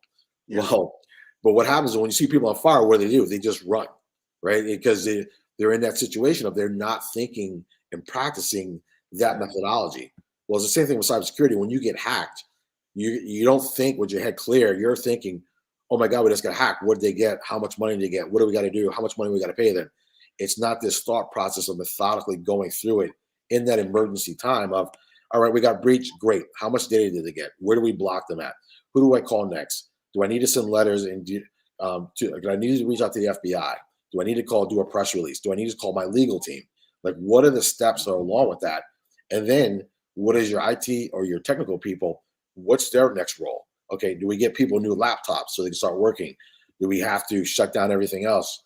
It's all these things that we help them run through those scenarios to prepare them for that. And people are like, okay, we'll get it once and we're done with the training. We're like, no, this is an ongoing process where once or twice a year, or even ideally 3 times a year, the real companies, they do these exercises that much. So when it does happen, and it will happen, I guarantee you, it will happen sooner or later, you will get breached. It's inevitable. It just, when government agencies that focus on cybersecurity every day can get breached, your organization will get breached at some point or another. So how are you preparing for that ahead of time? And a lot of people go, and we kind of make them aware of, hey, oh, well, cybersecurity, it's, that's not a line item on our P&L for supporting that. And you're like, well, IBM states in the data breach report for 2023, an average data breach for organizations costs them $4.5 million, right? $4.5 million for an average data breach. Would you rather pay $4.5 million, or would you rather budget $200,000 or $300,000 a year to make sure you have cyber training for your team, awareness training for your executives, and continually do that throughout the year, and knowing over the next 5 years that budget will grow? You'll have no choice, because once you do have that data breach, and these organizations that never thought they'd get breached do have it, the report stands that their budget for cybersecurity doubles by 50% the next year. Yeah, they start to really realize the impact and the value. We have to understand, as we go further and further in a technological platform, technological society, digital currencies, things of that nature, we're going deeper and deeper into this world. We have to look at our data as if it's money in the bank. So when you put your money in the bank, you feel it's fairly secure. You look at financial systems, right? Yeah. But there's a lot of awareness that goes around. Like you wouldn't give out your PIN number. You wouldn't do certain things to give people opportunities. You're not going to hopefully not have your tax information out all over the place and things of that nature. But it's around awareness. It's around training. We haven't invested the way we need to in our data, in our digital systems, the way we need to. We're looking at almost like, oh, it's social media, where you get out there, you're just playing around. No, this is not play anymore. This is business. You're utilizing your tablets, your phones, all these different devices, and you're running business applications, and you're running very valuable business applications that if it's in the wrong hands, can be used in different ways. So we don't want to give out the keys to the house and let anybody just kind of run through it, right? Yeah, absolutely. No, and that's, that comes down to that cybersecurity awareness training, right? Of those things, of being aware, even when you're away from your office, of your phone, the emails you're getting, because they can send you a personal email and get into your work email, right? It's thinking that way. Just because you're not in your work email account doesn't mean they can't get to your work email account through your personal account.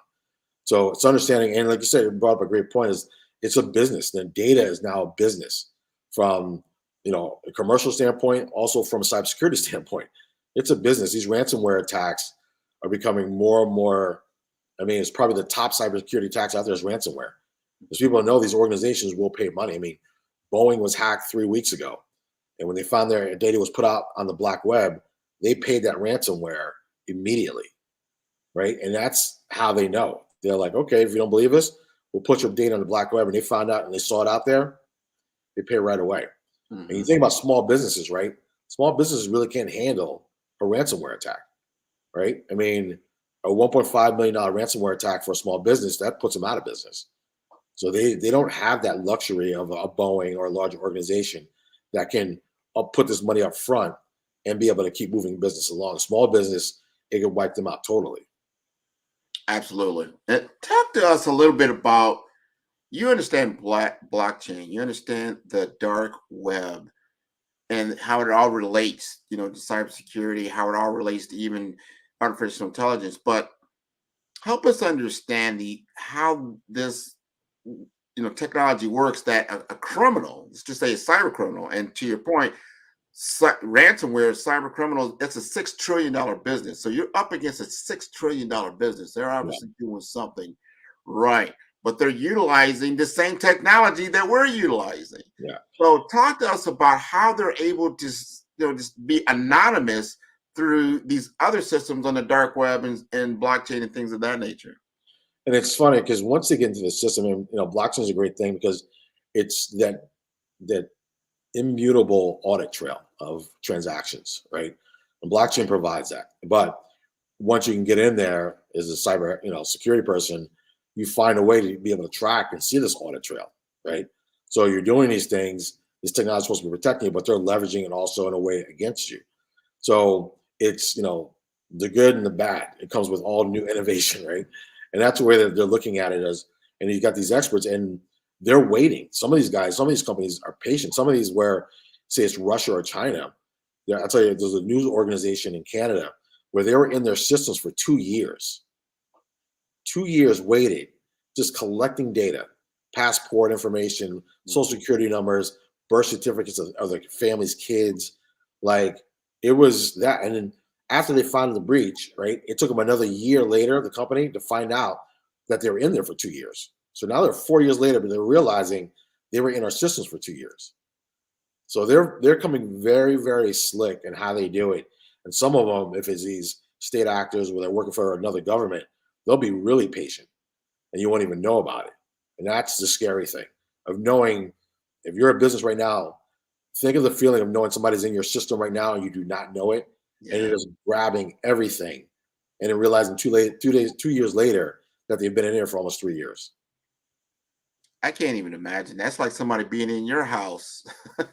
Yeah, you're not in your house for a couple of years. You leave it like, you know what? This stuff. What happened to my wallet? Where's my jewels? What? All this other stuff is just coming up missing. You don't even know why. They've been in your house for a couple of years, but these are the things that are out there. Now, there's things to mitigate these offenses. But we have to start with awareness and understanding that you are susceptible to attack like anybody else. You don't have to be, someone special, someone well known, someone's famous, who's rich, who's running a big major company. You yourself can be targeted. Yeah. Right. Absolutely. But however, just like anything else, like any thief that's out there in the street, if they come to and they realize, wow, this is going to be a tough nut to crack. Yeah. Why am I going to waste time working with you when someone else is probably more vulnerable than working with somebody that has this kind of shield? Yeah. And that's the biggest thing. It's protecting yourself as much as possible, right? And there's so many technologies out there now on the cybersecurity side. AI is also helping on the threat actors, but it's also helping on the good side because AI is also helping stop a lot of these attacks, right? A lot of these systems that are out there where AI is in play is being able to identify breaches that are coming in, even breaches that they've never seen before. It's picking up these anomalies of these breaches that are coming in. And this is kind of where, technology moves fast, of people thinking of how do we use this? How do we use AI to stop a cyber attack? And it's coming into play for a lot of companies that are out there, which is great. So not everybody can afford some of that technology, like small businesses, but I'm sure eventually as time goes on, there'll be smaller things that a small business can be afford and leverage AI in their system to stop some of these cyber attacks. It doesn't mean it will. It can maybe identify it fast enough. You still need to have that cyber awareness training, the expertise in people that are working with you, knowing how to stop or even mitigate the attack earlier on, stop a data breach from going full company wide, where they just get a section of the data. And that's the biggest thing. Like I said, you're thinking Boeing, right? You think they, as an organization, would have all the parameters in place to block or stop or slow down a cyber attack, right? Yeah. They're a multi-billion-dollar company, and they still got breached. So this is kind of showing people of, hey, all right, AI is good, AI for bad, but even the AI for good can't get everything. And these people out there, you put a chat GPT, they're learning better skills and ideas by asking AI, hey, what's the easiest way to do a ransomware attack on such and such? Yeah. How can you easily get somebody to open an email? Like, wow. And that's how it is. People that weren't even cybersecurity hackers are now becoming hackers. They're like, wow, it's that easy. Okay, perfect. Yeah. No, there's a lot out there. I want to switch gears just a little bit. Sure. Because you're an entrepreneur, and we are on an entrepreneur network. You went from working from a Fortune 500 company like Oracle, and you jumped and you got into entrepreneurship. The other thing is that you are a Black technologist. Yes. There's not a lot. You probably walked in that Oracle room and walked around a lot of people like, wow, there's not a lot of people that look like me. However, you've acquired a lot of knowledge, a lot of intelligence, a lot of wisdom and insight. Now you've gone into full board into entrepreneurship.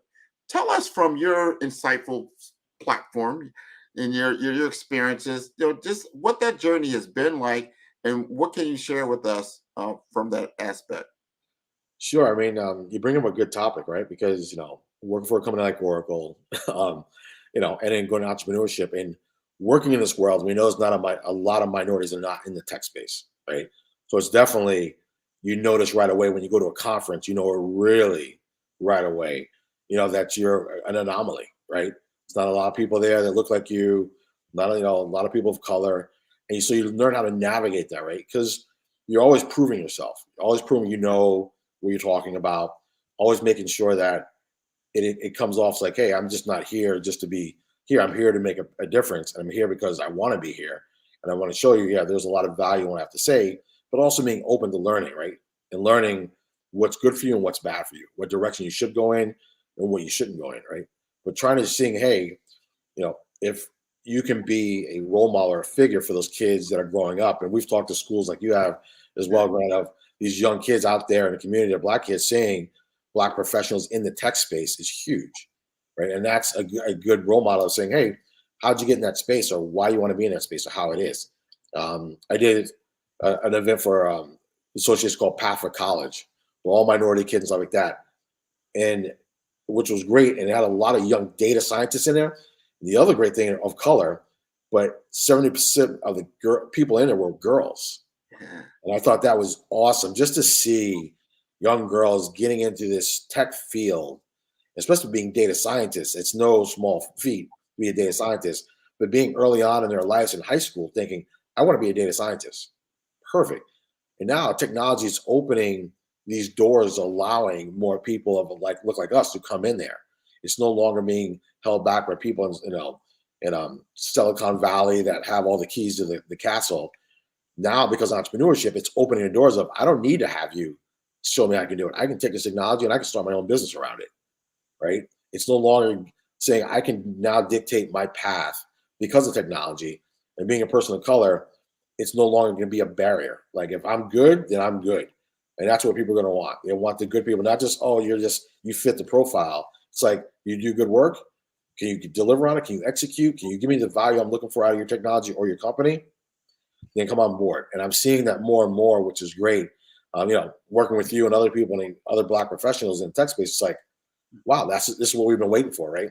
So I can tell you, right, in 2001, when I started with Oracle, it wasn't like that at all. I'm not gonna lie.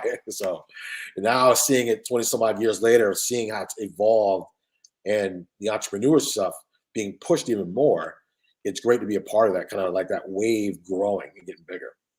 I want to ask you this, because here we're in 2023. And I remember, like, you talking about 2001 and things like that. I started with Avaya back in 1998, doing a lot of telephony at the time.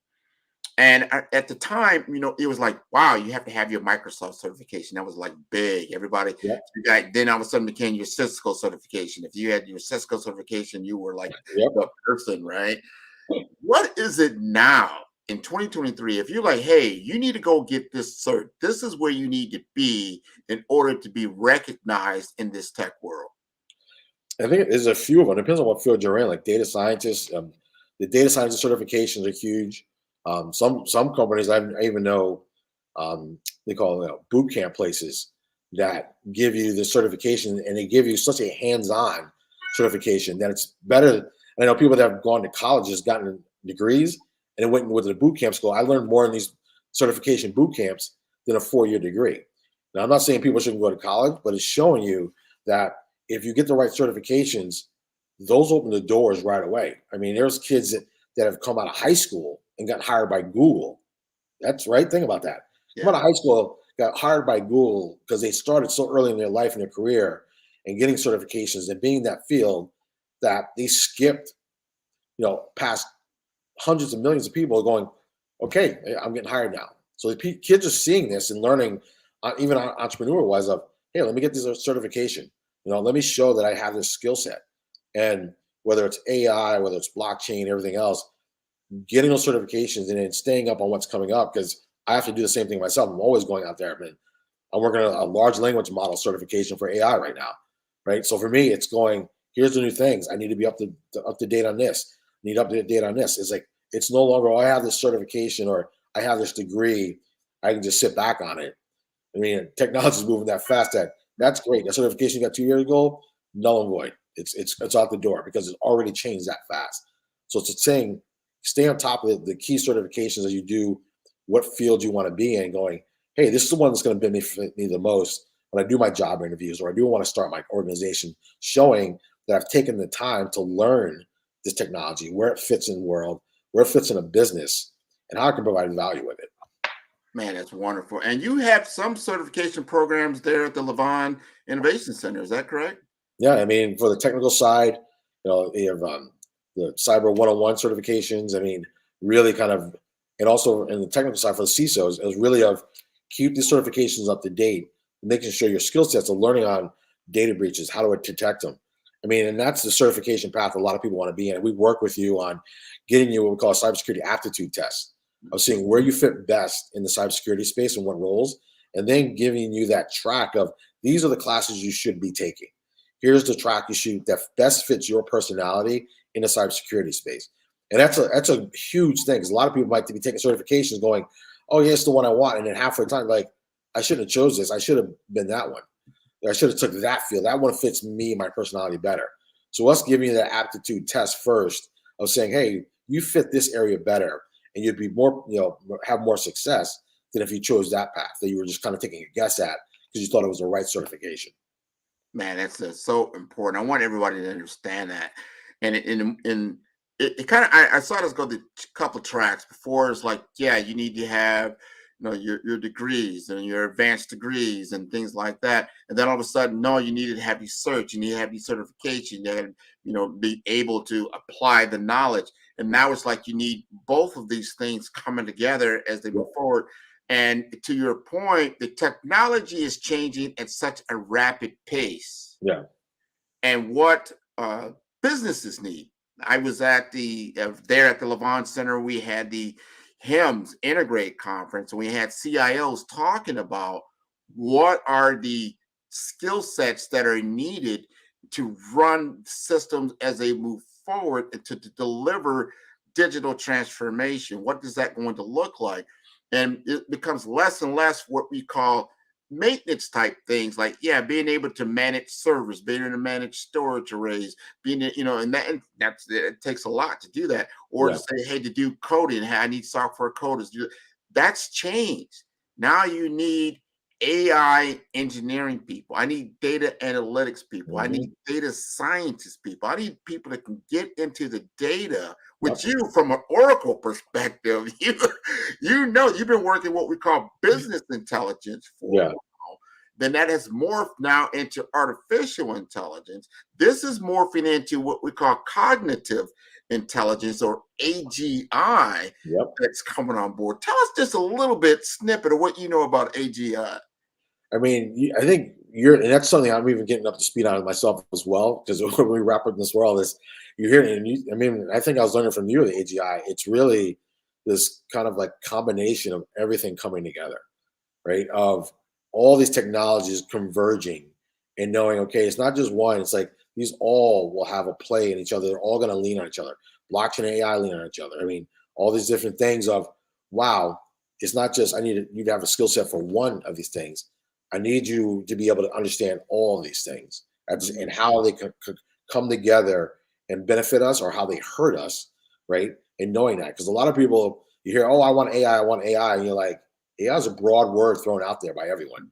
Yeah. Oh, I want AI, and you're like, for what? What do you want AI for? What do you want to do with it? What problem are you trying to solve? And we should say the same thing with blockchain. Why do you want blockchain? What problem are you trying to solve? So you're saying cognitive is understanding, combining these. What problem are you trying to solve with this technology?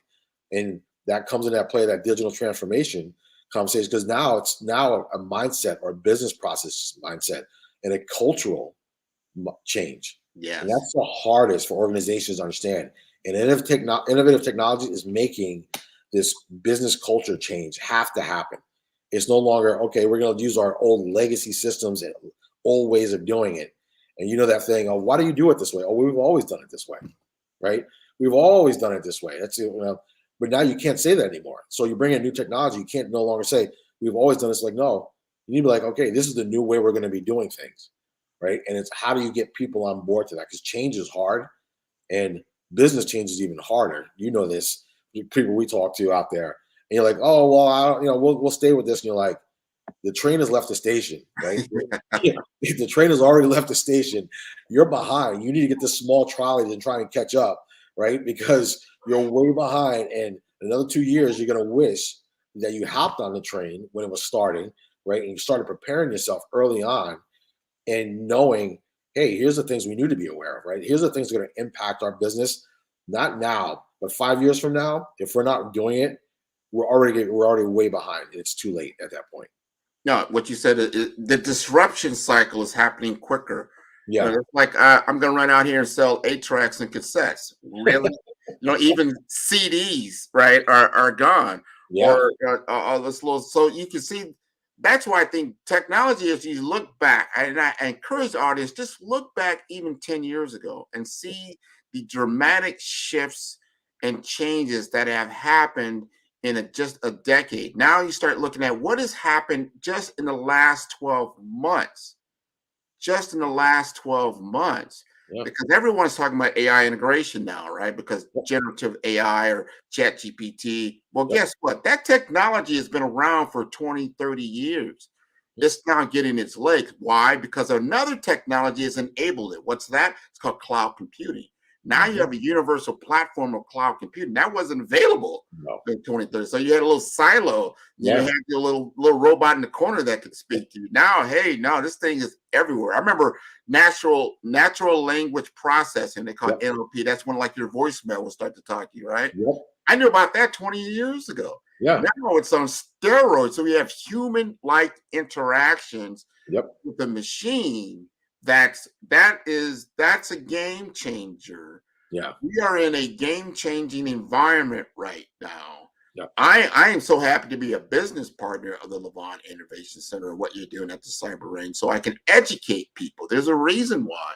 You have to get education. You have to understand these things because the business model that you have right now is ultimately changing the way of doing business, the way to actually exchange commerce in the physical world is now changing to the digital world and vice versa. So they're going back and forth. So you utilize both. So we're having conferences. I have another conference coming up in January. We're going to be talking to business people about their brand. You brought up something very, very important from a cyber standpoint is that if you get breached, your brand, think about it. Now you know about Boeing. Hey, you know about MGM. Hey, you know about all these other companies that did it affect their brand? Think about Target just a few years ago. Yeah. Yes, it did.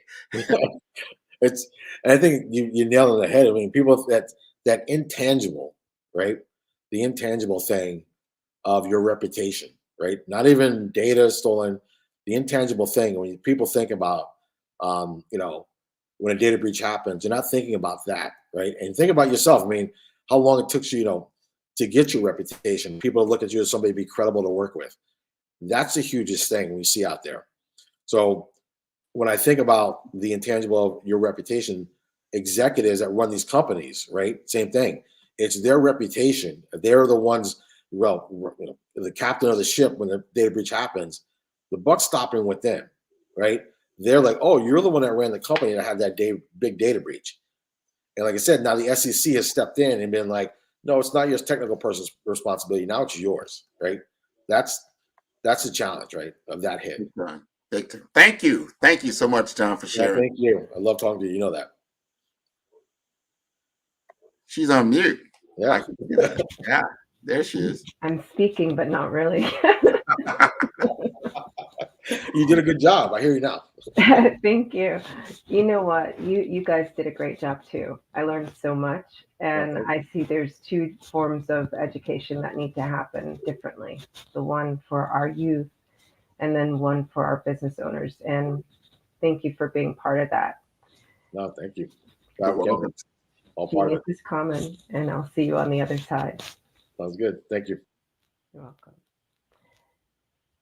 So the purpose of the Black Business Expo is to raise funds for high school seniors going to college or K-12 entrepreneurs. This expo is a fundraiser for students. You may go to www.blackbusinessexpousa.com to donate to the scholarship fund or use the Cash App that's on the screen. That's BBX USA.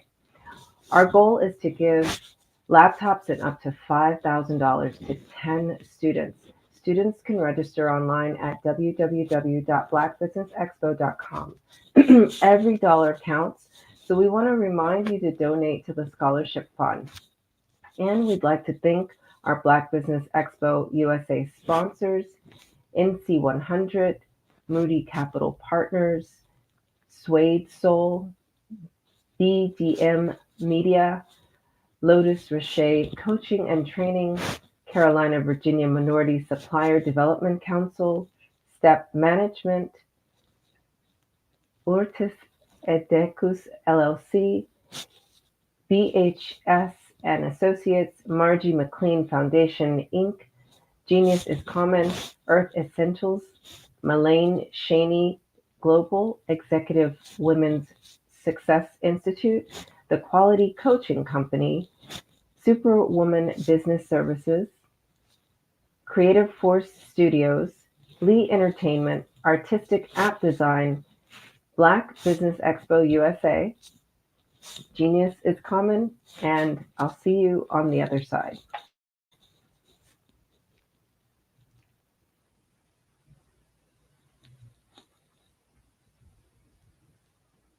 Phenomenal Tanya T. Wise, who is here from the great state of Maryland. Tanya, welcome and thank you for being with us today. Can you indulge our audience a little bit and tell them just a little bit more about who you are and what it is that you do? Well, I love being able to talk to people and have a magnetic attitude, being able to just show them. So I always like to say, level up is Coach at Tanya T. Wise here. So can you tell our audience, just give them a teaser about what your presentation will be about? So my philosophy is that we should all be living our dream life. So tomorrow I'm going to talk about how you start living your dream life. What are some of the things that you thought about in your childhood that you just kind of let go and dormant? Wow. And I want to reignite that and just give you some pointers and some tips, some tools, some strategies to be able to start living your best life now. And guess what, Rhonda? And leave an inheritance for your legacy. Oh my goodness. Okay, I know that's resonating with a lot of people. I've heard that you have a dynamic coaching program. Can you tell us a little bit more about that? Absolutely. So our coaching program help people that have the lack of time, that lack strategies, and lack the confidence to go after their dream life. So we help them implement tools, we help them implement strategies, as well as give them resources so that they can live their best life now and leave that inheritance. Wow. Oh, I love that. I love the leave the inheritance part. Listen, you are dropping some major nuggets, and I know a lot of what you're saying is resonating with a lot of people, but I think we're all curious. How did you even make this transition into the speaking and coaching arena? What's the story behind this? So I started out in finance, and I realized that a lot of people don't necessarily go after their dream life because of the lack of finances or the education behind finances. But it wasn't until I lost my firstborn, my only son, that life changed for me. And where I was going after it all, living the corporate life, hit my 6-figure income and living in my dream house with my dream man, driving my dream car. I nearly lost it all when I lost my son. And so I realized it only takes one financial catastrophe that can change your entire life. That's what made me start All New Beginnings. Because no matter what's going on in life, there's a new beginning. And because of that, we develop a program called Wise Minded. My little slogan is, don't just dream it, Let's live it. If they want to connect with you or work with you, what is the best ways for them to be able to do that? Well, for my social media guru, you can connect with me on every single social media platform as Tanya T. Wise.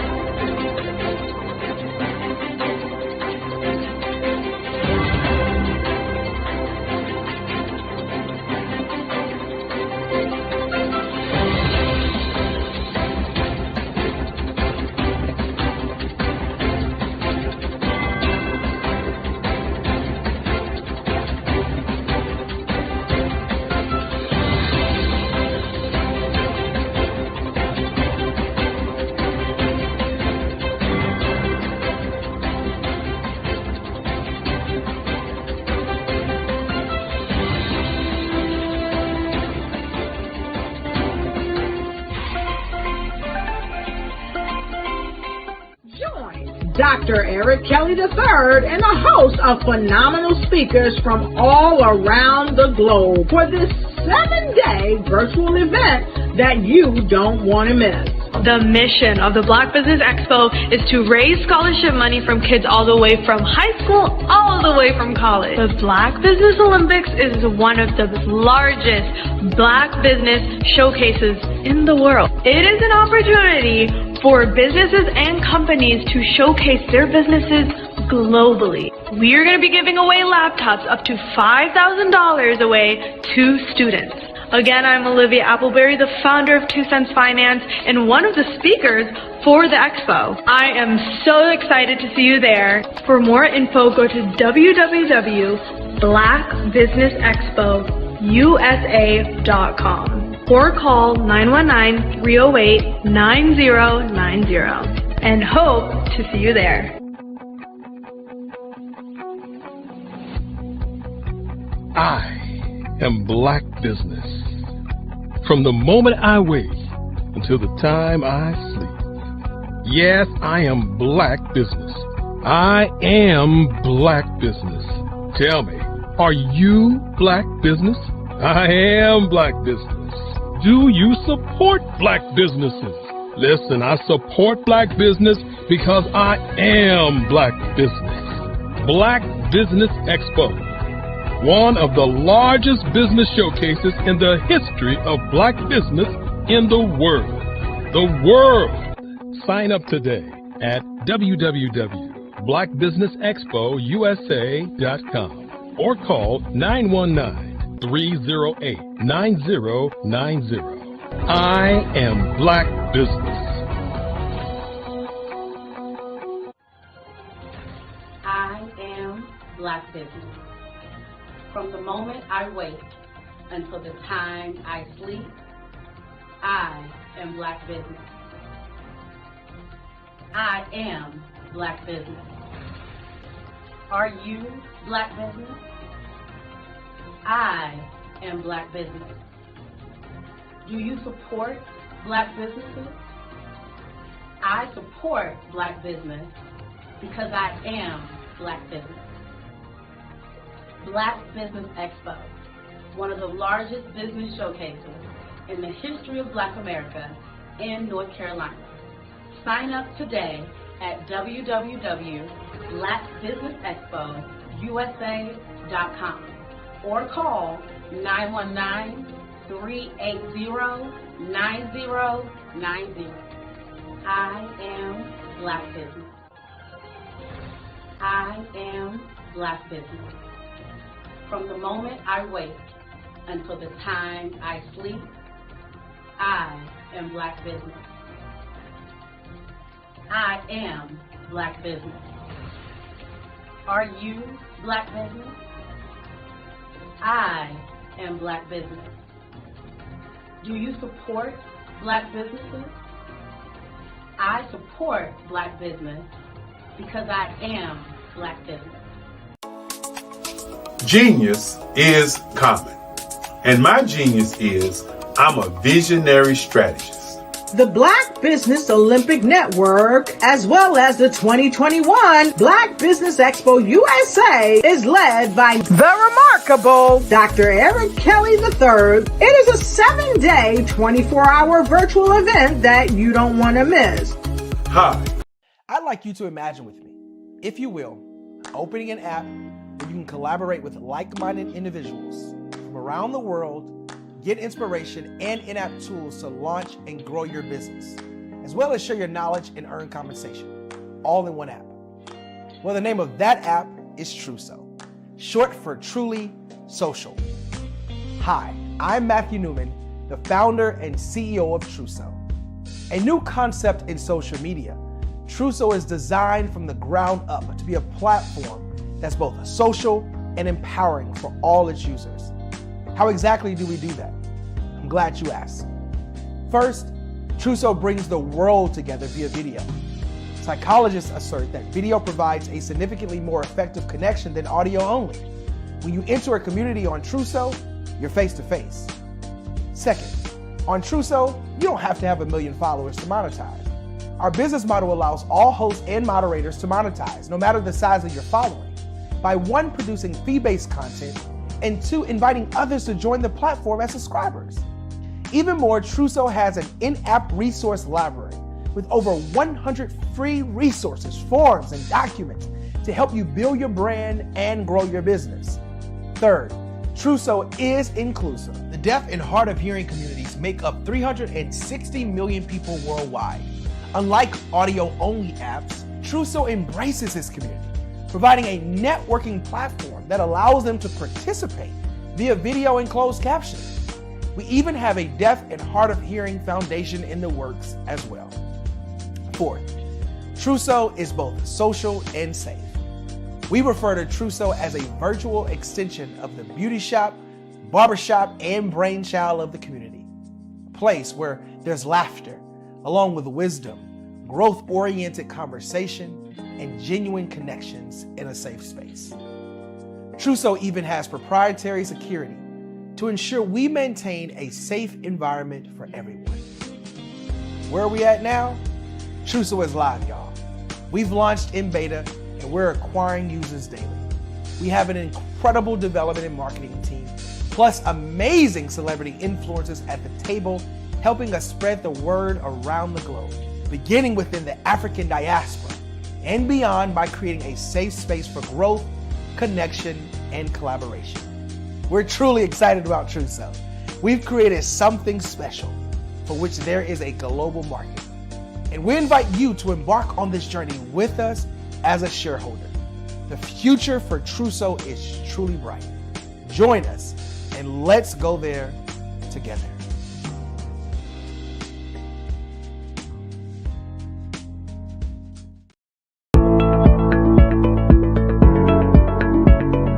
Prepare for what's coming and dominate in economic winter.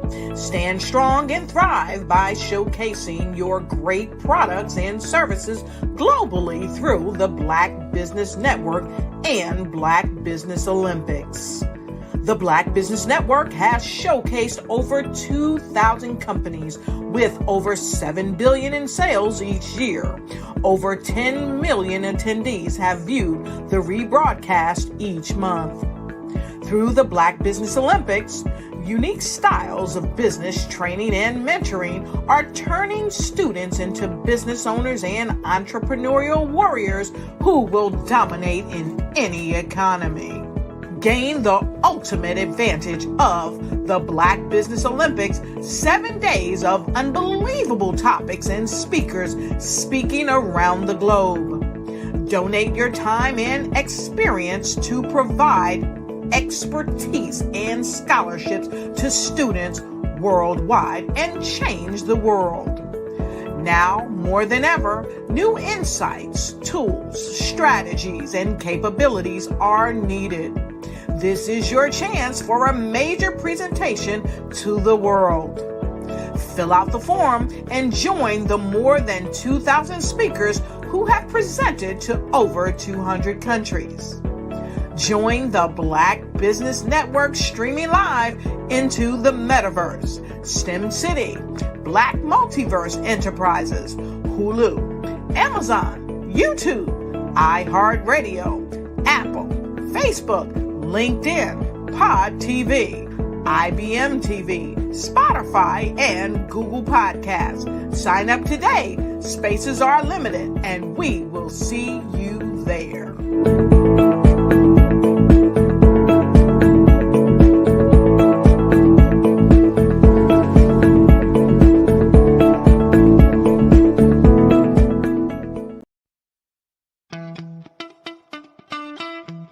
How many times have you been asked to help someone you didn't even know, a student, a business entrepreneur, or did you ever even ask, where did they end up? That business, that friend, that entrepreneur. Well, just maybe they ended up in a gang, bankrupt, homeless, or worse, dead. Maybe they turned to crime, drugs, and alcohol. Did you ever wonder? Did you destroy their dream, or was your life always so easy? At the Black Business Olympics, we started a movement to help students complete. Give them hope and foster success. Help them to leave their dreams of providing laptops, computers, and up to $5,000 in scholarship funds. Today, we ask you to help a student, a business owner, or an entrepreneur to realize their dream by sponsoring them, supporting them, and buying from them. Consider this. With $1.6 trillion in our Black community, we only ask for a small donation for our students, our businesses, and our entrepreneurs. And you can change a life today. So I ask you, what are you going to do? Sit on the sideline and watch our students in high school be leaving, miss out on their dream from lack of resources? Or are you going to donate to the movement and change their future and yours as well? Give us a call today at 919-308-9090. Change their life by investing with action to the Black Business Olympic Fund. The Black Business Olympics, one of the largest business showcases of Black business in the history of the world.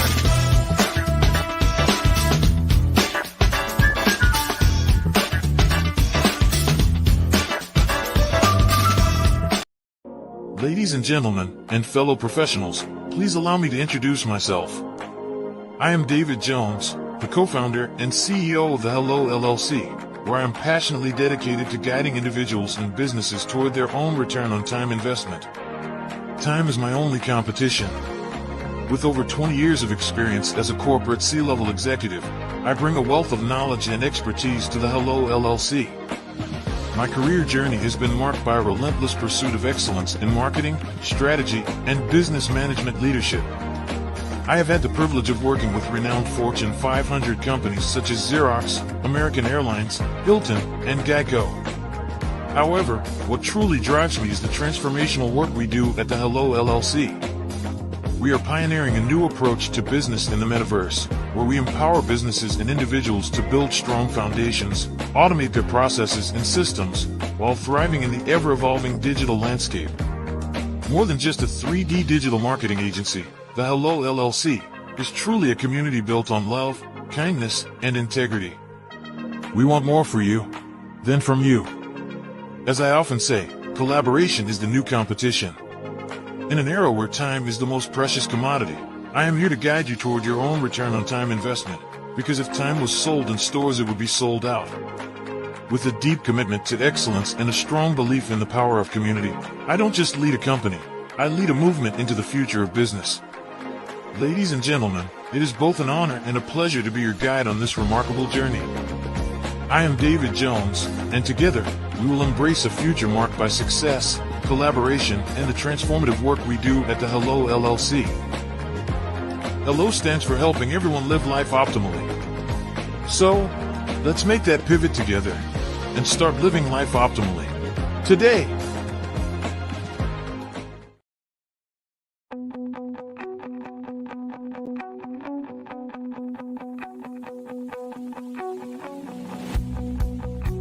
I am Black Business. From the moment I wake until the time I sleep. Yes, I am Black Business. I am Black Business. Tell me, are you Black Business? I am Black Business. Do you support Black businesses? Listen, I support Black business because I am Black Business. Black Business Expo, one of the largest business showcases in the history of Black business in the world. The world! Sign up today at www.blackbusinessexpousa.com or call 919-308-9090. I am Black Business.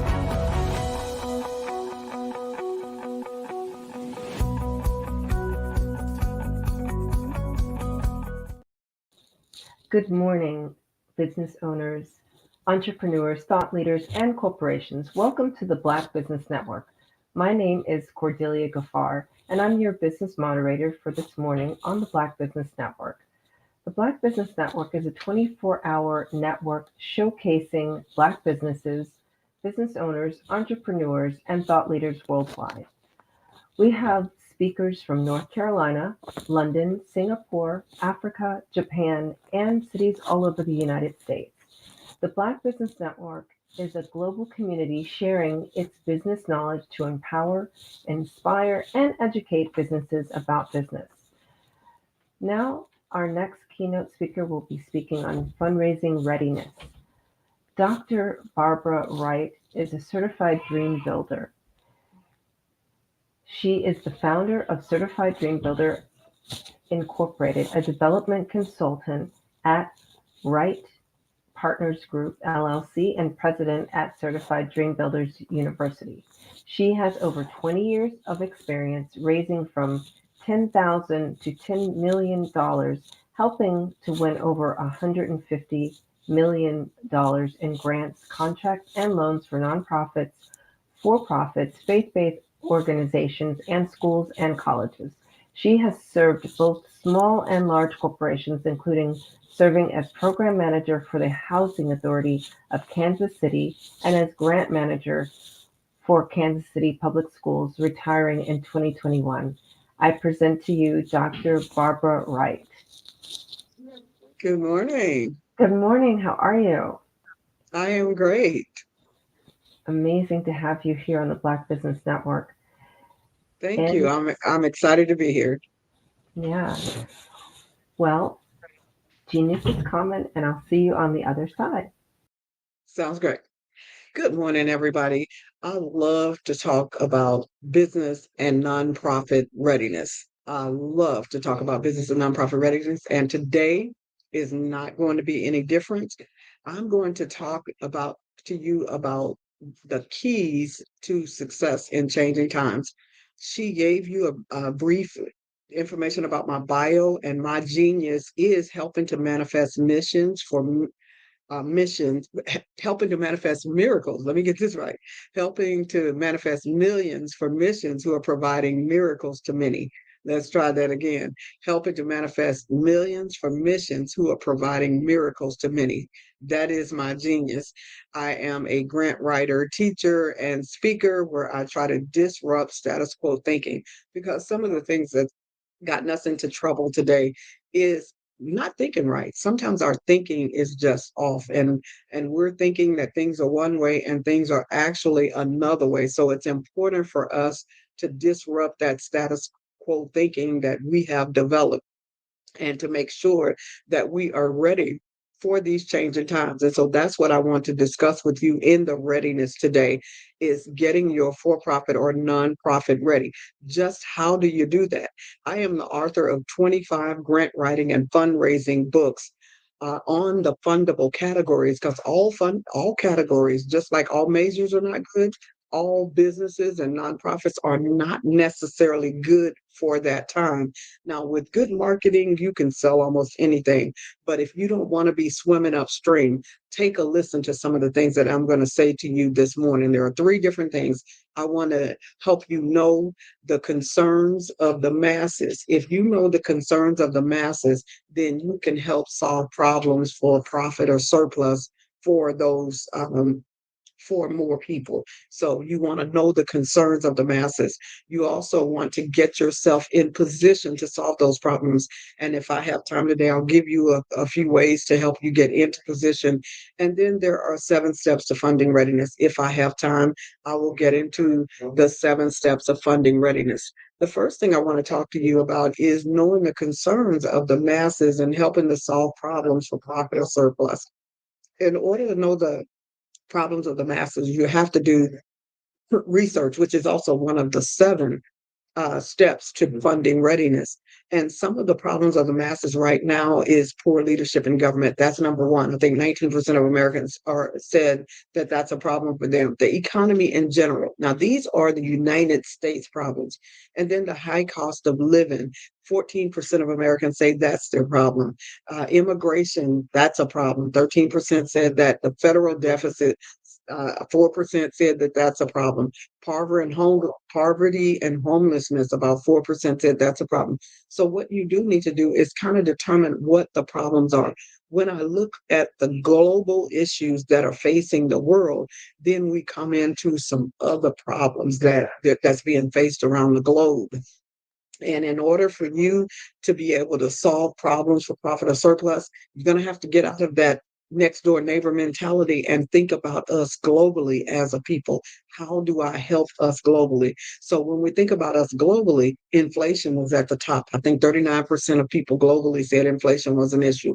Poverty and inequality, that's number 2. So if you can really think outside the box, this begins to tell you, okay, what business or nonprofit should I be starting? If inflation is a big deal, if poverty and inequality is a big deal, should I be doing something on equity? Should I be doing something on bridging the gaps in equity?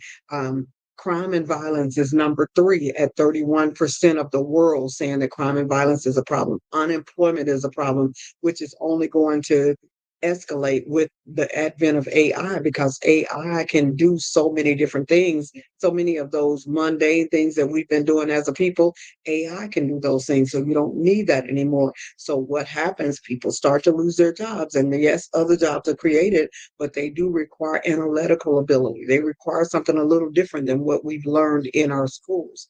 So unemployment is an issue. How do you solve that problem? Financial and political corruption is an issue. How do you help solve that problem? Climate change is an issue. And that's why they're trying to come up with the electric car and telling us not to use gas and doing all different types of things. How do you get a little piece of that pie as far as getting people trained as solar techs and doing some of those things? Taxes is an issue. Immigration control is an issue. Education is an issue. Now we're talking about the world. Moral decline is an issue. And then there's many more, which I'm not going to go through all of those. But if you want to know how to solve the problems of the world, you must know what those problems are. So that does require you to do a little bit of research. Okay, in order to set your organization up the right ways to where you can get funding, to where you can actually help solve some of these problems, you need to understand what the global challenges are, not just the challenges on your block. You need to understand what are the new innovations and technology, and begin to embrace the new technology and how you can pass that on to the masses. You need to develop sustainable practices, which means that you will be able to keep going. So maybe you get a grant, maybe you get some funding. How do you keep it going? Making sure that you consider that carbon footprint that they're talking about, and you want to make sure that you're recycling wherever you can. So those are some of the sustainable practices. Stakeholder engagement. How are you going to how are you going to involve those people that you are trying to serve? You can't say, I'm going to provide this to those people, and you haven't even talked to those people. So you have to make sure that you have stakeholder engagement. Financial viability. How are you want to ensure that your business model can be balanced over a long period of time. Walmart and Amazon, they had the practice of selling low priced items. Amazon went farther. They say people want low price items and they want them delivered quick so we can sell to the masses instead of just in our neighborhood like Walmart. Walmart have their prices, but they sell just in the neighborhood. And now they're starting to do like Amazon. They're selling, worldwide. So they don't even have to be open 24 hours anymore because they sell worldwide online. But Amazon got it figured out rather quickly. So what is your business or model or your nonprofit model? Is it financially viable? Are you able to adapt your leadership? Because right now people don't want to work 9 to 5. How can you adapt your leadership style to where you can improve your organization? You have to develop partnerships and collaboratives. Transparency and accountability is important right now. There's lots of things going on in the world, and so you do have to learn to be more transparent and accountable. And then diversity and inclusion. Most of us are open to diversity. Most minorities, most Blacks are open to diversity, and so we don't have to worry about that as much. But sometimes we can be kind of closed-minded about opening up to other people. So diversity and inclusion is extremely important. And then continuous adaptation. Anytime you're living in a society where everything is changing around you, if you want to be fundable, if you want to keep your business or your nonprofit going, you must be able to adapt. Okay, so what are the 7 steps to getting ready for funding in changing times, knowing that we've got all of these issues that we are looking at? How do you get yourself ready? There's 7 steps, and I'm going to give you those 7 steps rather quickly in case we need to shift to another setting. Okay, so the 7 steps for grant writing and fund development. Number 1, you want to do research like what I just gave you. Whenever you are writing a grant or whenever you're writing a business plan, you're trying to get funding, you want to research to make sure that everything that you're saying can be sustained through statistics. Is what you're trying to do something that the masses would want done? Meeting the regulatory requirements. Every business, every nonprofit has some regulatory requirements that they have to meet. Have you met your city regulatory requirements? Have you met your state regulatory requirements? Have you met your federal regulatory requirements? Are you continuing to meet your federal regulatory requirements in cities and state? Because if you don't, you will lose all of your credentials. So you want to make sure that you are meeting those requirements. Number 3 of the 7, you want to make sure that you become credible. And to become credible, you need to have your phone number, your business name. You need to have a social media presence so that when people put your name in, they can find you. Because I guarantee you, when you're talking these days, people are looking you up. So you can't just be talking. You've got to make sure that you are on point by being credible. The 4th thing that you need to do of the 7 is to develop your brand. What's your color scheme? What's your fonts that you're going to use? Are you using, like my colors are blue and green. I love the blues and greens, but don't just pick colors you love. Know that different colors stand for different things. Different colors will make your customers feel a certain kind of way. Some colors make people spend more money. So you want to look at those colors to determine what your brand's going to be. If your colors are going to be are going to work with the mental health of people, you want to pick the right colors for that. If you are a for-profit business and you're interested in selling to the masses, you want to pick colors for that. So your brand is extremely important. And that means that you need your case statement. Your case statement is your mission, vision, and value statement. What are you doing now? Is your mission? What is it going to look like when your organization is grown? And your values is, how do you feel? How do you treat your customers? What do you want to be known for? That's how you build your brand. And then you want to, number 5, develop the right partnerships. Who's going to be in the partnerships that you are developing? Your partners may be nonprofits, for-profits, government and community agencies, faith-based organizations, and in schools. So you definitely need those 5 types of partners in your partnership. Who are those people? Some of us want to go get our cousin Nook and Ray Ray and them going to be our partners because we're going to keep this thing close to us. We're only going to do, no. You have to expand, become partners with the housing authority, become partners with the hospital, become partners. And you may think because I'm Black, nobody's going to partner with me. That is not true, because remember, you are solving problems for profit or surplus. And if you know what those problems are, and you are able to help solve those problems, people are going to want to partner with you. People don't want to partner with you when you're raggedy and you don't have your finances together and you have not created my next area, which is your budgets. You must develop your budgets, and you need 3 types of budgets, not just 2. You need 3 types. So the first type of budget you need is your operating budget. What does it cost you to operate your organization for the full year, January through December?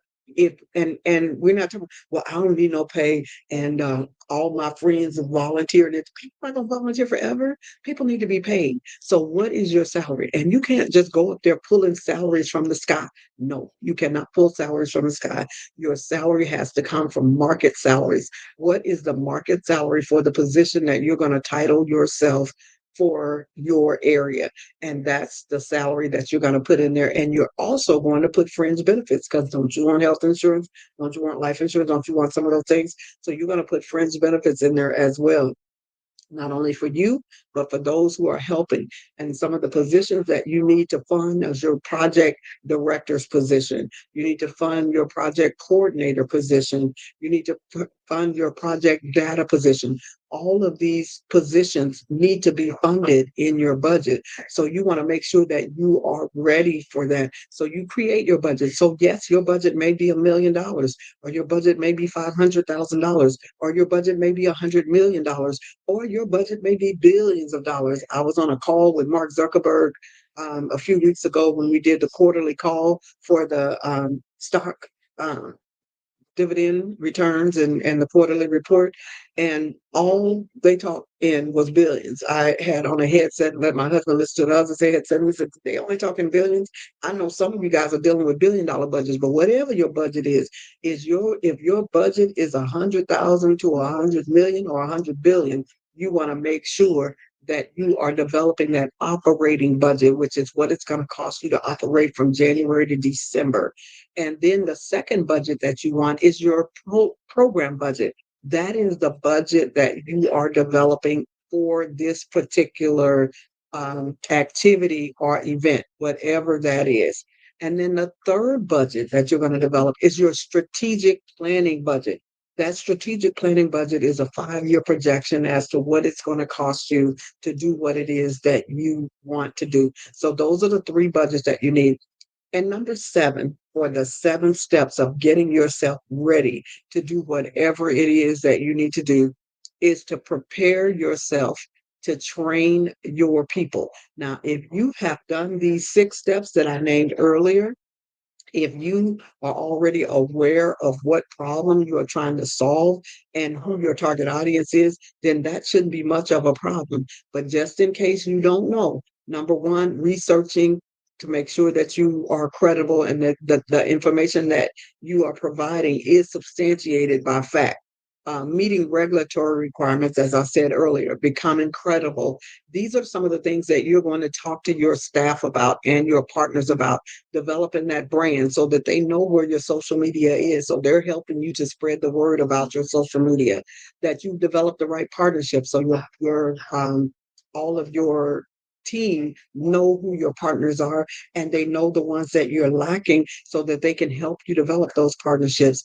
And your budget. Your team needs to understand your budget and how things work. They don't need to see $1 million come in and think you're going to be able to put $1 million in your pocket. It does not work like that. In fact, there is a formula for determining where every one of those dollars go. If somebody gives you $1, 60% is for implementation. 30% is for salaries, 5% is for evaluation, 3% is for sustainability, and 2% is for marketing or dissemination. So every dime of that goes towards something, towards your organization. So you want to make sure that your staff members know that This money is not just free money for y'all to go and do what you want to do, because they'll see you get $1 million and they think, oh, well, we should be able to get at least part of that because we help you get the money. We're helping you do it. But if you train your team the right way, then they'll know. Okay, so putting this all together, so I've talked to you about the keys to success in business and nonprofit development in these changing times. The first thing, you want to know the concerns of the masses and how to solve their problems for profit or surplus. You want to know how you can get what the problems are to solve. What are the problems? That's through research. I gave you some of those problems when we started. And then I gave you the 7 steps of readiness. The last little bonus that I'm going to give you is you need to be able to say what your 10-second elevator speech is. As I said earlier, mine is helping to manifest millions for missions who are providing miracles to many. That is my 10-second elevator speech. That's my 5 W's. I can basically give you my whole 5 W's out of that. So you're going to have to come up with your 5 W's. Who are you? Who are you serving? Who's your target market? What are you providing? What is it going to cost you to provide it? When are you providing it? Where are you providing it? And you need to make sure that it's ADA compliant, that you can handle those who are disabled and those who are not disabled in your organization. So you want to make sure that it is ADA compliant. So where are you going to locate? You just can't find a nice cheap building and this is what I'm going to do, but you got to climb up a ladder to get in the door. And so you can't get in wheelchairs. So you have to think about that. And then your why are you going to do it? And that's a big question. Why is always covered by your statistics. So that's it this morning. Wow, that has been very informative. Thank you so much for sharing all the intricacies. Excuse me. Is it okay if I ask you a few questions? Sure. Yeah. I'm wondering, like, for small companies that may not have a budget for a grant writer, like what are the qualifications to become a grant writer, or what could they do to start writing their own grants? What a person needs to do to start writing their own grants are those 7 steps that I just gave. They just need to research for their organization. They need to make sure that their organization has met their regulatory requirements, because when you're writing grants, the grants are going to give you the instructions and they're going to give you the questions they want answered. The easiest way to answer those questions is to have all of those 7 things, which are in my book called Getting Ready for Grant Writing. And ask you that. Yeah, you can find that on my website at certifieddreambuilder.com. But the Getting Ready for Grant Writing requires you do 7 steps. So those are the 7 steps I just gave you. Researching to make sure that what you are doing is something that the masses need, and then meeting regulatory and making sure that it's going to solve a problem. What is today's problem and how can I solve it? And then you need to meet the regulatory requirements. Once you've met the regulatory requirements, that means that you are a nonprofit or a for-profit or an LLC, and that if you're a nonprofit, that you have a 501c3, so you're in position to ask for people's money. And then the third one is to become credible, to make sure that you have done all, dotted all of your I's and T's as far as getting an email address and phone number and that kind of thing. And then developing your brand to make sure that people can find you online, that you have your nonprofits, you have your logos, you have your all of those things. And then your partners, you need to develop partnerships. No man's an island today. They definitely want you to be working with partners, and your budgets, making sure that you have your operating budget, making sure that you have a strategic plan. What does your business look like or your nonprofit look like in 5 years? And lastly, training your team. So if you do those things, your grant writing becomes easier, because when you do start to answer those funder questions, because every grant has funder questions, when you do get ready to answer those, you already have some of the answers at hand. Yeah, I can see that. And So, what? How did you decide to get into grant writing? I know that your 10-second, you want to help. Your mission is to help. Wait, your mission is to help Manifest millions. manifest millions for okay, for organizations that want to create miracles. And how did you come to that? Well, I had been a grassroots grant writer since years ago. Let me just put it's been, 3 decades I've been doing makeshift grant writing. The way I got into grant writing initially is I was hired by Housing Authority. They knew I had started businesses in the community. I've never, from the time I graduated college, I never, had a job. I started a business right out of college. And so they knew I had had several businesses. So they hired me to come down and set up a program for them. And so I went down and set up an entrepreneurship program, but then I realized there was no money to do this. They just wanted me to come. So I get down there with no money and I'm like, this is not going to work. I've got 5 family developments that I'm responsible for, 756 youth, and then all of their families. So I had to go find the money. So that's what made me take what I had been born with, writing reps and rhymes and songs and plays and all of this, and turn that into a proposal and then started asking for other people to give money. Now, over the years, I have gotten better at developing those proposals. In fact, I took the information that was here and put it into an app. So I do have a budget building app for nonprofits, and I have a grant writing app. The unfortunate part is right after I put the grant writing app out, AI came out, and I thought, oh my God, that's over. But it turns out that my app provides a template that becomes great prompts for AI. But that's how I actually got started. Is I went to Housing Authority with everything that I needed, and I was able to go around to the community. What people don't realize is a lot of people have already gotten grants, but they're not able to meet their deliverables because they didn't think about this, that, or the other. So sometimes you may not even get your own grant. You may become a benefactor of somebody else's grant because you can go in and provide the programs, products, and services that they said they were going to provide and didn't realize it was going to be harder than they thought. And so that's kind of what I did at Housing Authority. I had the people, I had their statistics, I had all of that. People were looking for partners, so we became a great partner. Later on, I taught for 14 years business education. During that time, I was writing grants to help do programs for those students that I taught. And I wrote grants for my businesses and to help get the businesses funded. But on another day, I talk about the pestle analysis. A lot of times when you open a business, the way your business is successful is that you opened it when it was politically acceptable to do it. So I opened one of my businesses was childcare. I opened it when the Clintons were in office, and Mrs. Clinton was a proponent of it takes a village to raise a child. So therefore, there was plenty of grant money for that because I just happened to be blessed to open it at the right season. Now, for childcare centers, we're back there now because they're putting money into childcare again.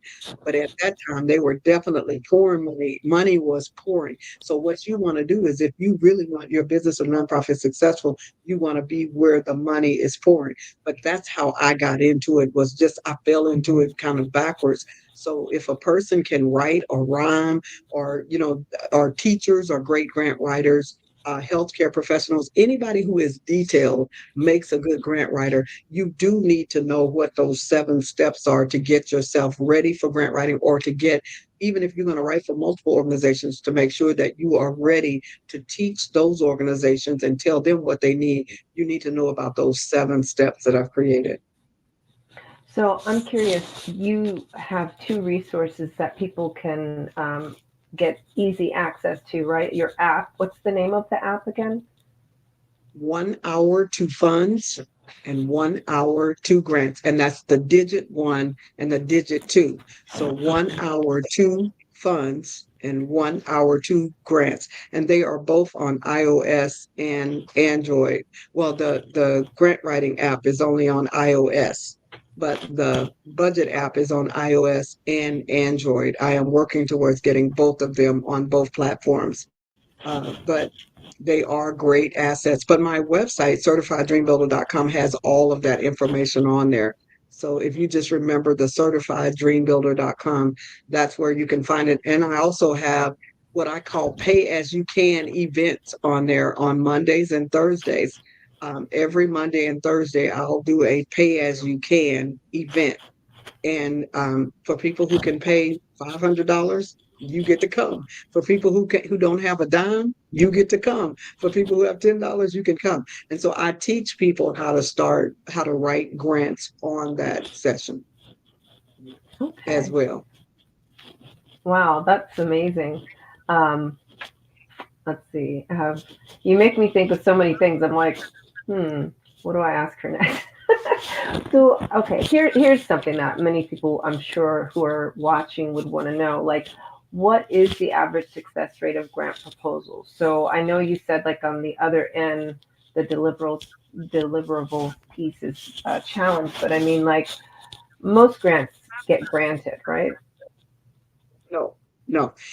Actually, there's a 25% success rate if this is your first time and you have not written a grant before. You it could be a little better if you have done those 7 steps that I have developed and you are in an area to where no one else is providing that service.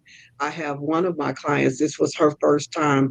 We walked her right through the funding door and she ended up with a $1.2 million a grant that's valued at 1.2 million because you get it for 3 years. And maybe even longer. So we were able to walk through the door, and I believe part of it was they liked the proposal, but the other part was that she was in an area where there wasn't a lot going on. So that makes it's very flexible, but the average is 25% are funded on the first try. So we were blessed. And then after you get the first grant and you are going after that second year, there's an 80% success rate if you're going after the second year for that same grant. So it's a big jump. So if you are brand new to this and you haven't done anything before, it may take you a minute. But if you do those 7 steps, make sure you jump through the hoops. You've done your research. You've got statistics to support what you're saying. You have your regulatory requirements. You have your budget. You have everybody in place. Then you are much more likely than someone who is just starting from scratch and haven't done anything and may not even have the experience to do what they're doing. They may have to write 10, 50 grants before they get funded. But like I tell people, this is important. Most of us work for 10 years to make $1 million because we're making 100,000. For those who are making 50,000 a year, you have to work 20 years to get $1 million. So if it takes us 1 year, 6 months to a year, 2 years, 3 years to get $1 million, you're ahead of the game to help you run your organization to where you can get more pay than you would get on that job for 10 years. So that's kind of how I try to help people look at it, because a lot of people don't want to pay the grant writer, but the grant writer is worthy of their hire, especially if they know how to help you walk through those 7 steps. Yeah, and it sounds like that would be like a ramp up on many fronts, because in order to get the grant, it seems like it helps you to change the structure of your business too, right? It would be just more organized.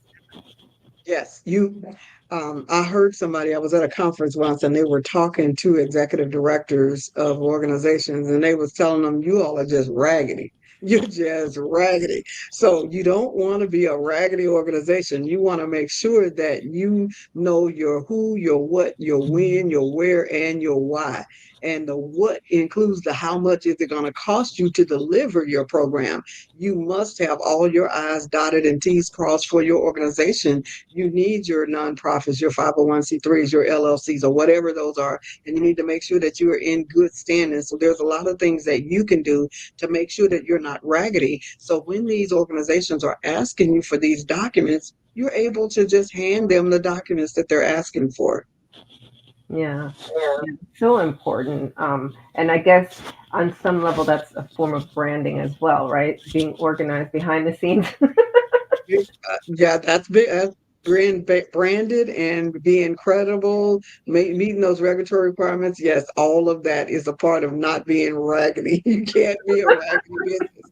And you may not have all the money. I'm not saying you have to have all the money, because one of my clients that I just walked through the funding door, she didn't have all the money, but she had a made up mind. And whatever instructions I gave her, she went and did it. I told her, you need to have a relationship with the college. You need to have a relationship with this person, that person, with the housing authority, with PCs for people. She went and built relationships with all of them. Now, I gave her some sample MOUs and letter of support that she could use, but she went right to the letter of support just says that they're going to give you a pat on the back. They're not giving you any money, but they'll give you a pat on the back.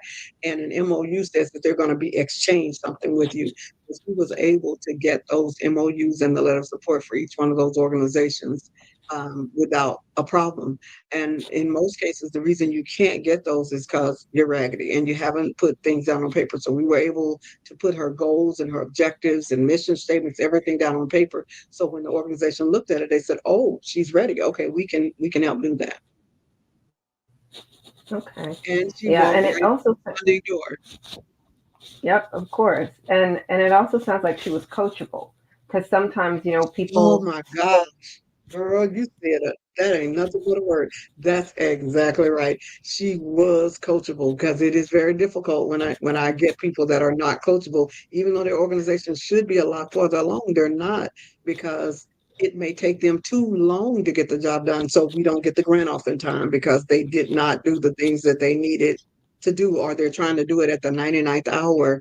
And when you're dealing with a grant writer or fund developer, if they're the main person doing it and they don't have 10 people to help you get ready, it becomes a problem when people are getting things to you to the last minute. They may not make the deadline. So I had 5 due yesterday. 3 made the deadline, 2 didn't. And one was, just because they were kind of slow in getting things to me. The other one didn't have a specific number that I had asked them to get, and they wouldn't let the grant go through without that number. So it's extremely important for people to be coachable. Yeah. Yeah. So I love everything that you're sharing, because it's like, now we know, like, for all the people listening that are like, how come I just never got my grant? It's like, well, perhaps you have a structural change in order. Perhaps you're not coachable. Perhaps you don't believe in what you're doing, and so, thank you for just being completely honest and transparent about the entire process, and sharing your story with us, because it's good to know who you have to be, right, in order to show up and create those miracles in the world. Yes, and it is a creation. Mm-hmm. Yes, it is a creation. And a partnership with a great grant writer. So that can help. That can help. But like I tell the people, I'm not writing for you. I'm writing with you. The only way a grant writer can really tell your story and really put things together is that they are able to interview you, to speak with you, and that you are coachable. So the grant writer, if you do get a good grant writer, they're writing with you. They can only be as effective and only as good as you share with them, so that they can take your information and turn it into. That's when the magic happens, when they're able to take your information and then convert it into something that is fundable. And then when that grant writer is gone, you're going to have to implement what is on that paper. So you can't just depend on a grant writer to write everything for you, and you have no idea what your deliverables are, because that's what causes problems for people. They have trouble delivering because they didn't write it. They don't have a clue as to what's in it. I don't allow my clients to be in that position. They need to be involved all the way through. Yeah, it's like you said earlier, it's like building a village, really, right? Yes. It takes a village to support a village. And also, time is, it's kind of like you slow down so that you can speed up, That, right? oh my gosh. It's great analogy. Great analogy. Yes, you slow down initially to make sure that you have all of your I's dotted and T's crossed. Doing that research, it takes time to do that research and to make sure that you've met the regulatory requirements, to make sure that you're credible. Because if you don't do it, you're going to end up having to go back, or you're going to continuously get turned down. So you must do my 7 steps to getting ready. It's been years since I've been doing this, so I was able to kind of narrow it down to those 7 steps that you must do. But each one of those steps requires attention and time. And if you don't do it, you're going to end up going back to do it anyway. So you might as well go ahead on and get that out of the way. Even if it takes you 6 months, a year, 2 years to get the grant, you have to remember, even if you're making 200,000, it takes you 5 years to get to the million. Yeah, but it's a process to become, Yes. so be with that grant writing process so that you know how the regulations have to be to stay, to get Yes. everything done. So thank you so much. I really appreciate you being here and sharing your wisdom with the Black Business Network, and come back next month. All right. All right. Thank you so much for the opportunity. Absolutely. Genius is common. See you on the other side. Yes. So the Black Business Expo's mission is to raise funds for high school seniors going to college or K through 12 entrepreneurs. This expo is a fundraiser for students. You may go to www.blackbusinessexpousa.com to donate to the scholarship fund, or use the Cash App that you see on the screen. It's BBX USA. Our goal is to give laptops and up to $5,000 to 10 students. Students can register online at www.blackbusinessexpousa.com. Every dollar counts. So we want to remind you to donate to the scholarship fund. We would like to thank our Black Business Expo USA sponsors, NC100, Moody Capital Partners, Suede Soul, BDM Media, Ortiz Decus LLC, Lotus Rocher Coaching and Training, Carolina, Virginia Minority Supplier Development Council, Step Management, Hello LLC, BHS and Associates, Margie McLean Foundation Inc., Genius is Common, Earth Essentials, Melaine Shaney Global, Executive Women's Success Institute, The Quality Coaching Company, Superwoman Business Services, Creative Force Studios, Lee Entertainment, Artistic App Design, Black Business Expo USA, Genius is Common, and I'll see you on the other side.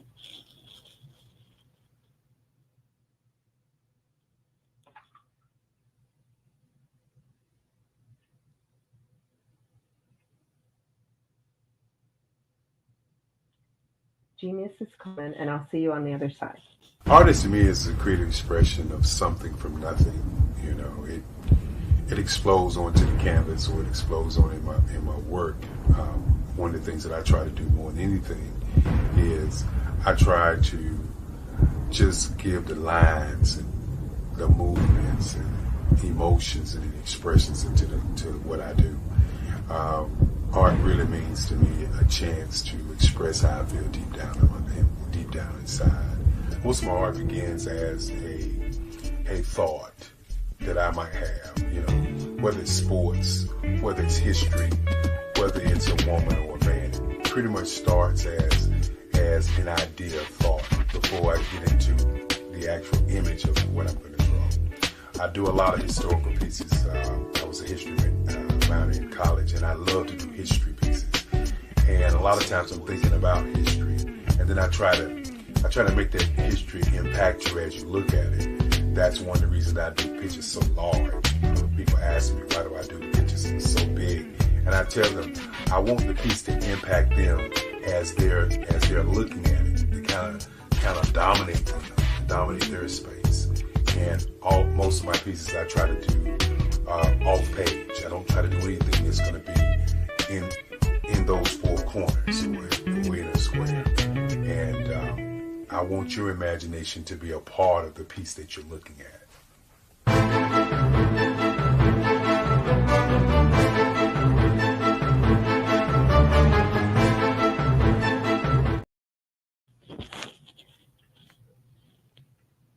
Good morning. and business owners, entrepreneurs, thought leaders, and corporations. Welcome to the Hello, Black Business. I am Dr. Eric Kelly III, the visionary strategist and founder of the Black Business Olympics. I invite you to showcase your Black-owned businesses on the Black Business Network global stage. The Black Business Olympics is a global Black Business Network platform that propels Black-owned businesses into the international spotlight. By showcasing your business on the Black Business Olympics platform, you can reach a worldwide audience of potential customers, partners, and investors. You can also establish yourself as a thought leader and expert in your field, attract lucrative partnerships, and more speaking engagements. In addition, the Black Business Olympics platform provides a valuable opportunity to connect and collaborate with like-minded entrepreneurs and business professionals from around the world. This can lead to new business opportunities, ideas, and relationships. Finally, by sharing your story and expertise on the Black Business Olympics platform, you can inspire and empower others. This is a powerful way to make a positive impact on the world and leave a lasting legacy. If you are a Black-owned business owner, I encourage you to seize the opportunity to showcase your business on the Black Business Olympics platform. It is a once-in-a-lifetime opportunity to make an indelible mark on the world. Be one of the 1,000 visionary entrepreneurs who are changing students' lives, shaping industries, and leaving an unforgettable legacy for their families. Unleash your voice on our global stage and watch your business thrive. Black Business Olympics is one of the largest Black business showcases in the history of Black business in the world. Yes, the entire world. Just give me a call today at 919-308-9090.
Dr. Eric Kelly III and a host of phenomenal speakers from all around the globe for this 7-day virtual event that you don't want to miss.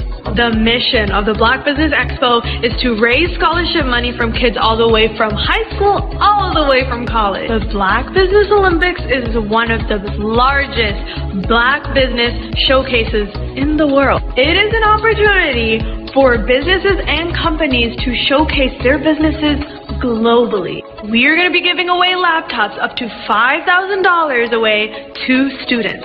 Again, I'm Olivia Appleberry, the founder of 2 Cents Finance and one of the speakers for the expo. I am so excited to see you there. For more info, go to www.blackbusinessexpousa.com or call 919-308-9090 and hope to see you there.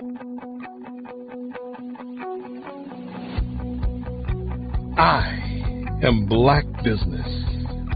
From the moment I wake until the time I sleep. Yes, I am Black Business.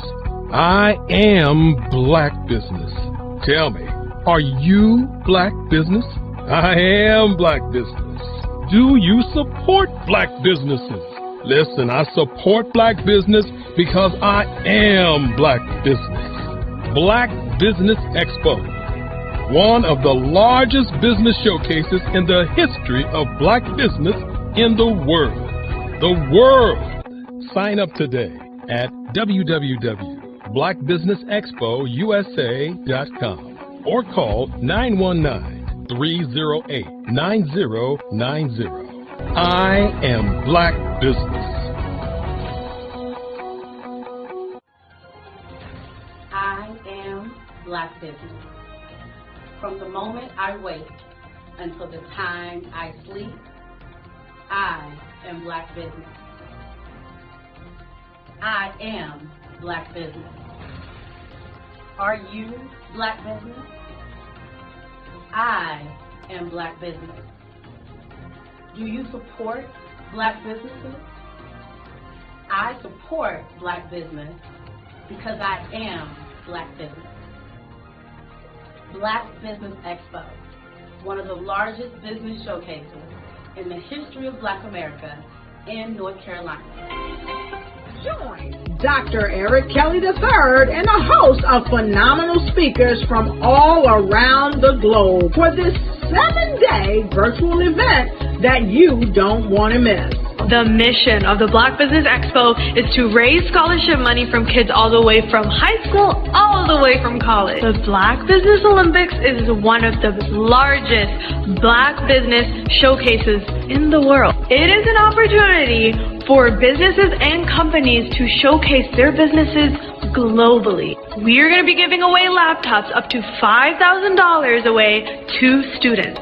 Again, I'm Olivia Appleberry, the founder of 2 Cents Finance and one of the speakers for the expo. I am so excited to see you there. For more info, go to www.blackbusinessexpousa.com or call 919-308-9090 and hope to see you there. I am Black Business. From the moment I wake until the time I sleep. Yes, I am Black Business. I am Black Business. Tell me, are you Black Business? I am Black Business. Do you support Black businesses? Listen, I support Black business because I am Black Business. Black Business Expo, one of the largest business showcases in the history of Black business in the world.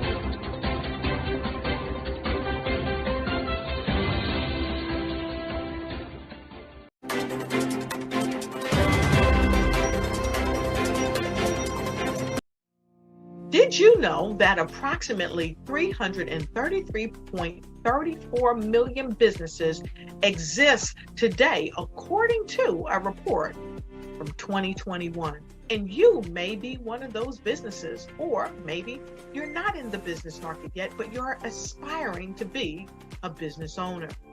Well, guess what? You're in the right place at the right time. Because let's face it, everything is about timing and opportunity. Hi, my name is Dr. Lotus Richey, and I'm the CEO and founder of the Lotus Richey Coaching and Consulting LLC, along with the Lotus Richey Ignite Show. 15 minutes of success with Dr. Lotus Richey, as well as books to boom your business and bring who you are. And today, I want to bring this amazing message to you about the Black Business Network and the Black Business Olympics.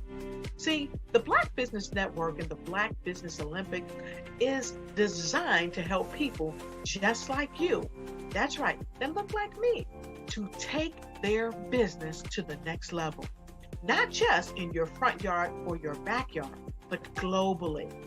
The Black Business Network and Black Business Olympics is designed not to just help you survive, but to help you thrive. So join us today as we come together with businesses all around the world to support our students, our children, our young teens, our young entrepreneurs. What we do is we come together to help raise funds for students who are aspiring to be business entrepreneurs, who are aspiring and who are thriving in college. We endow them with a wonderful opportunity to gain scholarship of either a laptop or several thousands of dollars.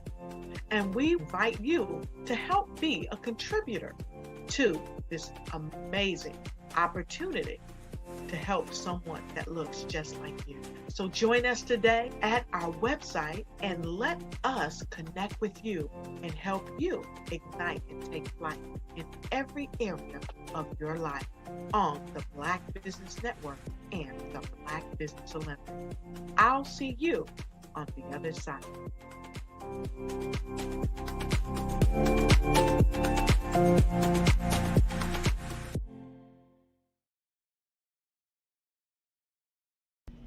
Why do I do what I do? You know, my life coach asked me that a few years ago. And she said, Tony, what's your why? And I told her, and she said, girl, you've already accomplished that. Perhaps you need a new why. Hi, Tony Harris, Amy Hoydu with Say It Said Marketing, one of your students. And just wanted to say thank you, Tony Harris, for spending so much time with me and giving me that boost in my business that I so drastically needed.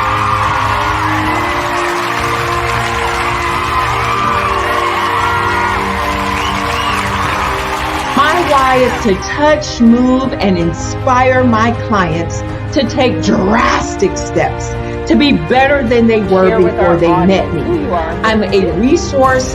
I'm a connector. I want to help people build deeper relationships that are beneficial to their life and business. That's what I do best. So, first thing you got to do is show up. And speaking is a way to magnetically attract your ideal client to you. How many of you use social media that way? Absolutely, and this is how you look to the world. Drastic steps are the steps that are needed to be successful. And my business is drastic denotes a mindset. Getting out of your comfort zone. Doing something that you don't necessarily feel comfortable doing, want to do, but you know it's a necessary step to be successful in your business. I get the most satisfaction when I see my connections flourishing into relationships long after I am gone. Hi, my name is Jasmine Augustine with Media Jasmine, and I've joined several networking and referral groups in the area. And Network in Action Northeast Houston with Tony Harris Taylor is one of the best organizations that I've joined. I love that piece of what I do, and it is what fuels my fire.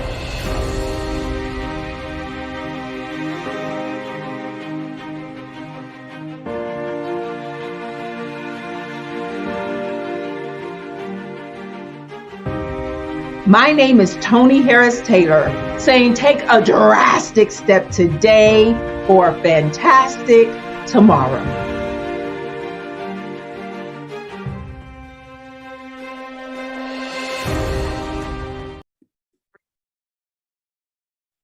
Hello, I'm Dr. Madeline Ann Lewis, President and CEO of the Executive Women's Success Institute.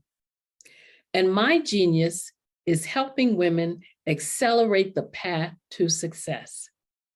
You know, I was blessed to have strong women in my life who encouraged, motivated, and pushed me to do my best and to never even think about giving up on my dreams. So I say to women, we must show up to rise up. We have talents and potential, but who will see them if we don't speak up and get noticed? I know that women are a tremendous resource on this planet, and there is nothing more fulfilling than helping a woman tap into her full potential. I do this because I want to be a part of helping as many women as I can to show up, to rise up. I do this because genius is common. I'm Kennedy Harris. My genius is being an entrepreneur. I'm the CEO of K-Lock, a company where I develop my very own line of kids supplements. I currently market my multivitamin for kids to help combat weak immunity. During the pandemic, research has shown that having a strong immune system is key to fighting off disease. My vitamins are for kids, but adults can benefit from them as well. I'm adding a proprietary blend to my supplement line. I want to create my own blend so that I have a competitive edge in the marketplace. Staying healthy is important to me so that we live longer and have healthier lives. My website is klockproducts.com. That is Klock. Genius is common.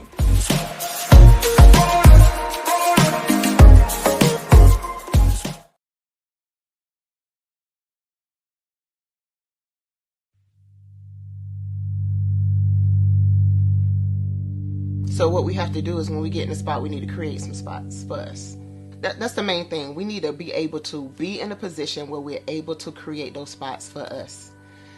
For me, being an entrepreneur, I'm not just going to get a business and then leave you sitting high and dry. If you ask me some questions about entrepreneurship, I'm going to give you as much as I received. I've seen people who made it, and then when you ask them, it's like, okay, now you have to pay me for the information, the same information I got for free. We probably in totally different cities. There's no way that we're going to bump heads or anything. We're not competing. Bring me up with you. And so I just think that whatever education that I have, then I need to be able to give that to my own as well. So create the spots. You can create the spots when you get there.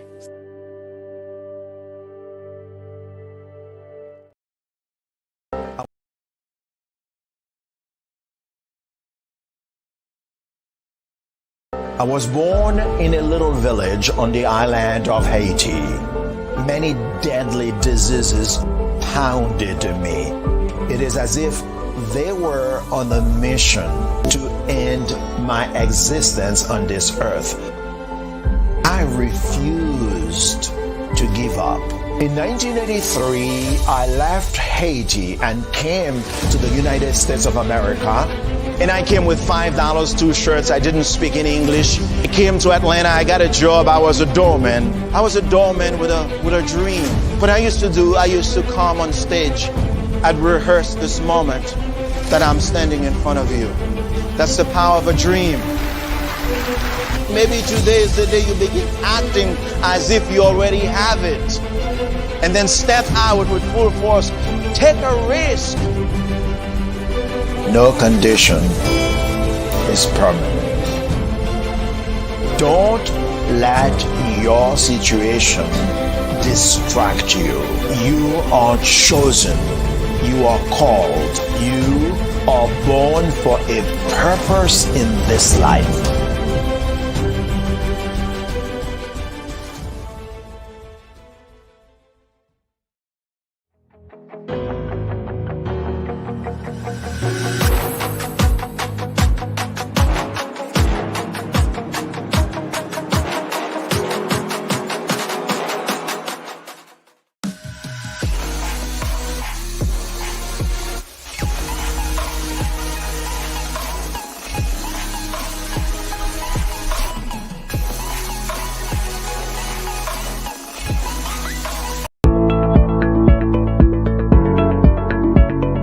Prepare for what's coming and dominate in economic winter.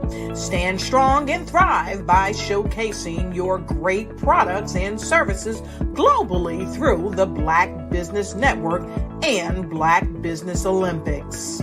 The Black Business Network has showcased over 2,000 companies with over $7 billion in sales each year. Over 10 million attendees have viewed the rebroadcast each month.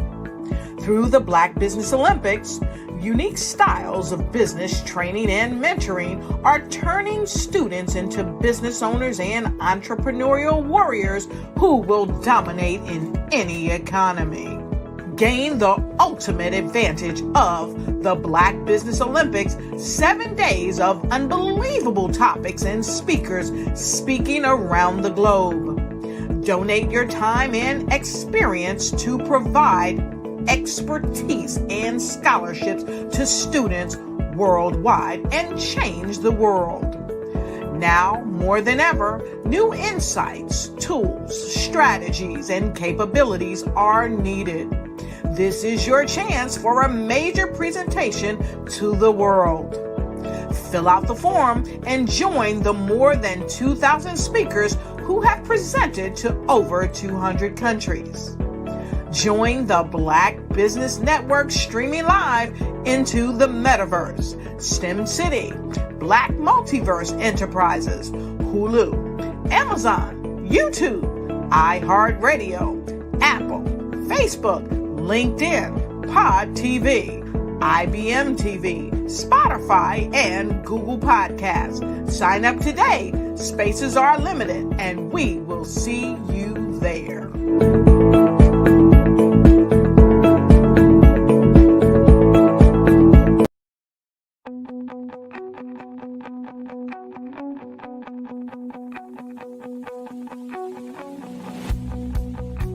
I am Black Business.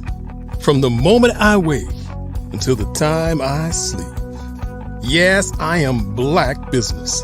I am Black Business. Tell me, are you Black Business?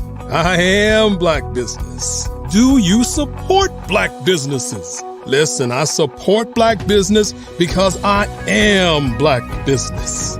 Black Business Expo, one of the largest business showcases in the history of Black business in the world. The world! Sign up today at www.blackbusinessexpousa.com or call 919-308-9090. I am Black Business.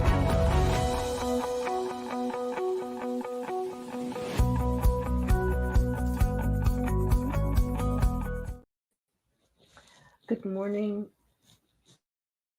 business owners, entrepreneurs, thought leaders, and corporations. Welcome to the Black Business Network. My name is Cordelia Gaffar, and I'm your business moderator for this morning on the Black Business Network. The Black Business Network is a 24-hour network showcasing Black businesses, business owners, entrepreneurs, and thought leaders worldwide. We have speakers from North Carolina, then Singapore, Africa, Japan, and cities all over the United States.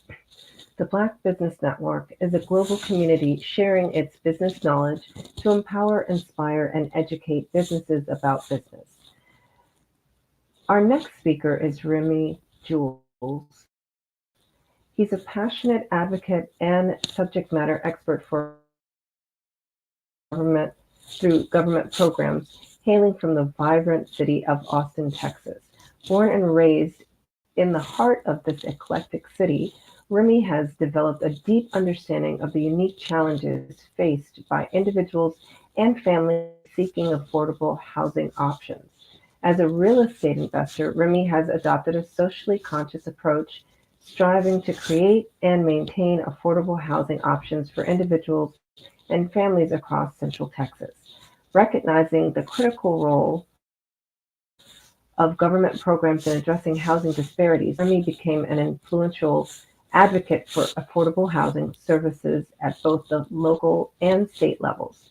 His expertise in navigating government policies and regulations has made him a sought-after voice in the field, influencing positive changes in housing policies and allocation of resources to benefit marginalized communities. Remy's dedication to housing advocacy and community-driven change has earned him recognition and accolades from various organizations and government entities. His impact on the housing sector continues to inspire others to follow his lead, working towards a more equitable and inclusive society. Remy Jules. I present you with Remy Jules.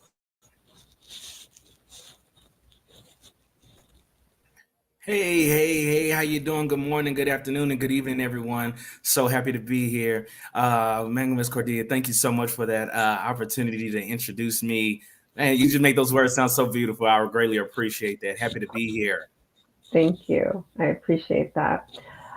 Well, I'd like to just start out by asking, can you define what alternative housing means and what motivated you to become an expert in the field?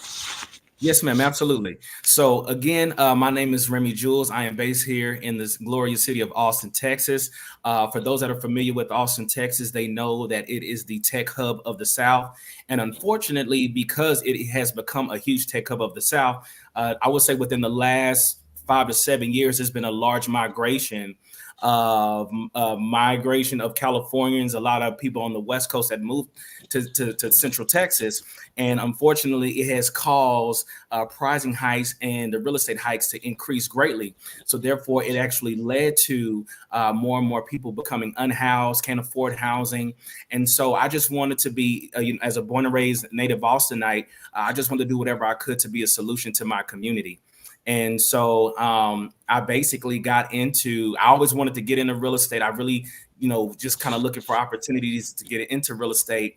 And I really didn't know how. And believe it or not only were average people being, the everyday working American that was being hit by the economy during this time, but it just seemed like a lot of the disenfranchised groups, right? So that could be our veterans, that could be mental health, that could be battered women, single mothers. A lot of them were also feeling the hit of the big migration, and unfortunately, it caused a lot of them to be unhoused. And so it just led to me to start a mission for myself to see how I can be an advocate for my city, particularly here in Central Texas. There just wasn't a lot of people doing anything, and there wasn't a lot really going on, sad to say. In larger cities, it may happen in the San Antonios, the Houstons, and the Dallas, but really there wasn't really no voice that was really representing those people. And I just wanted to be that advocate.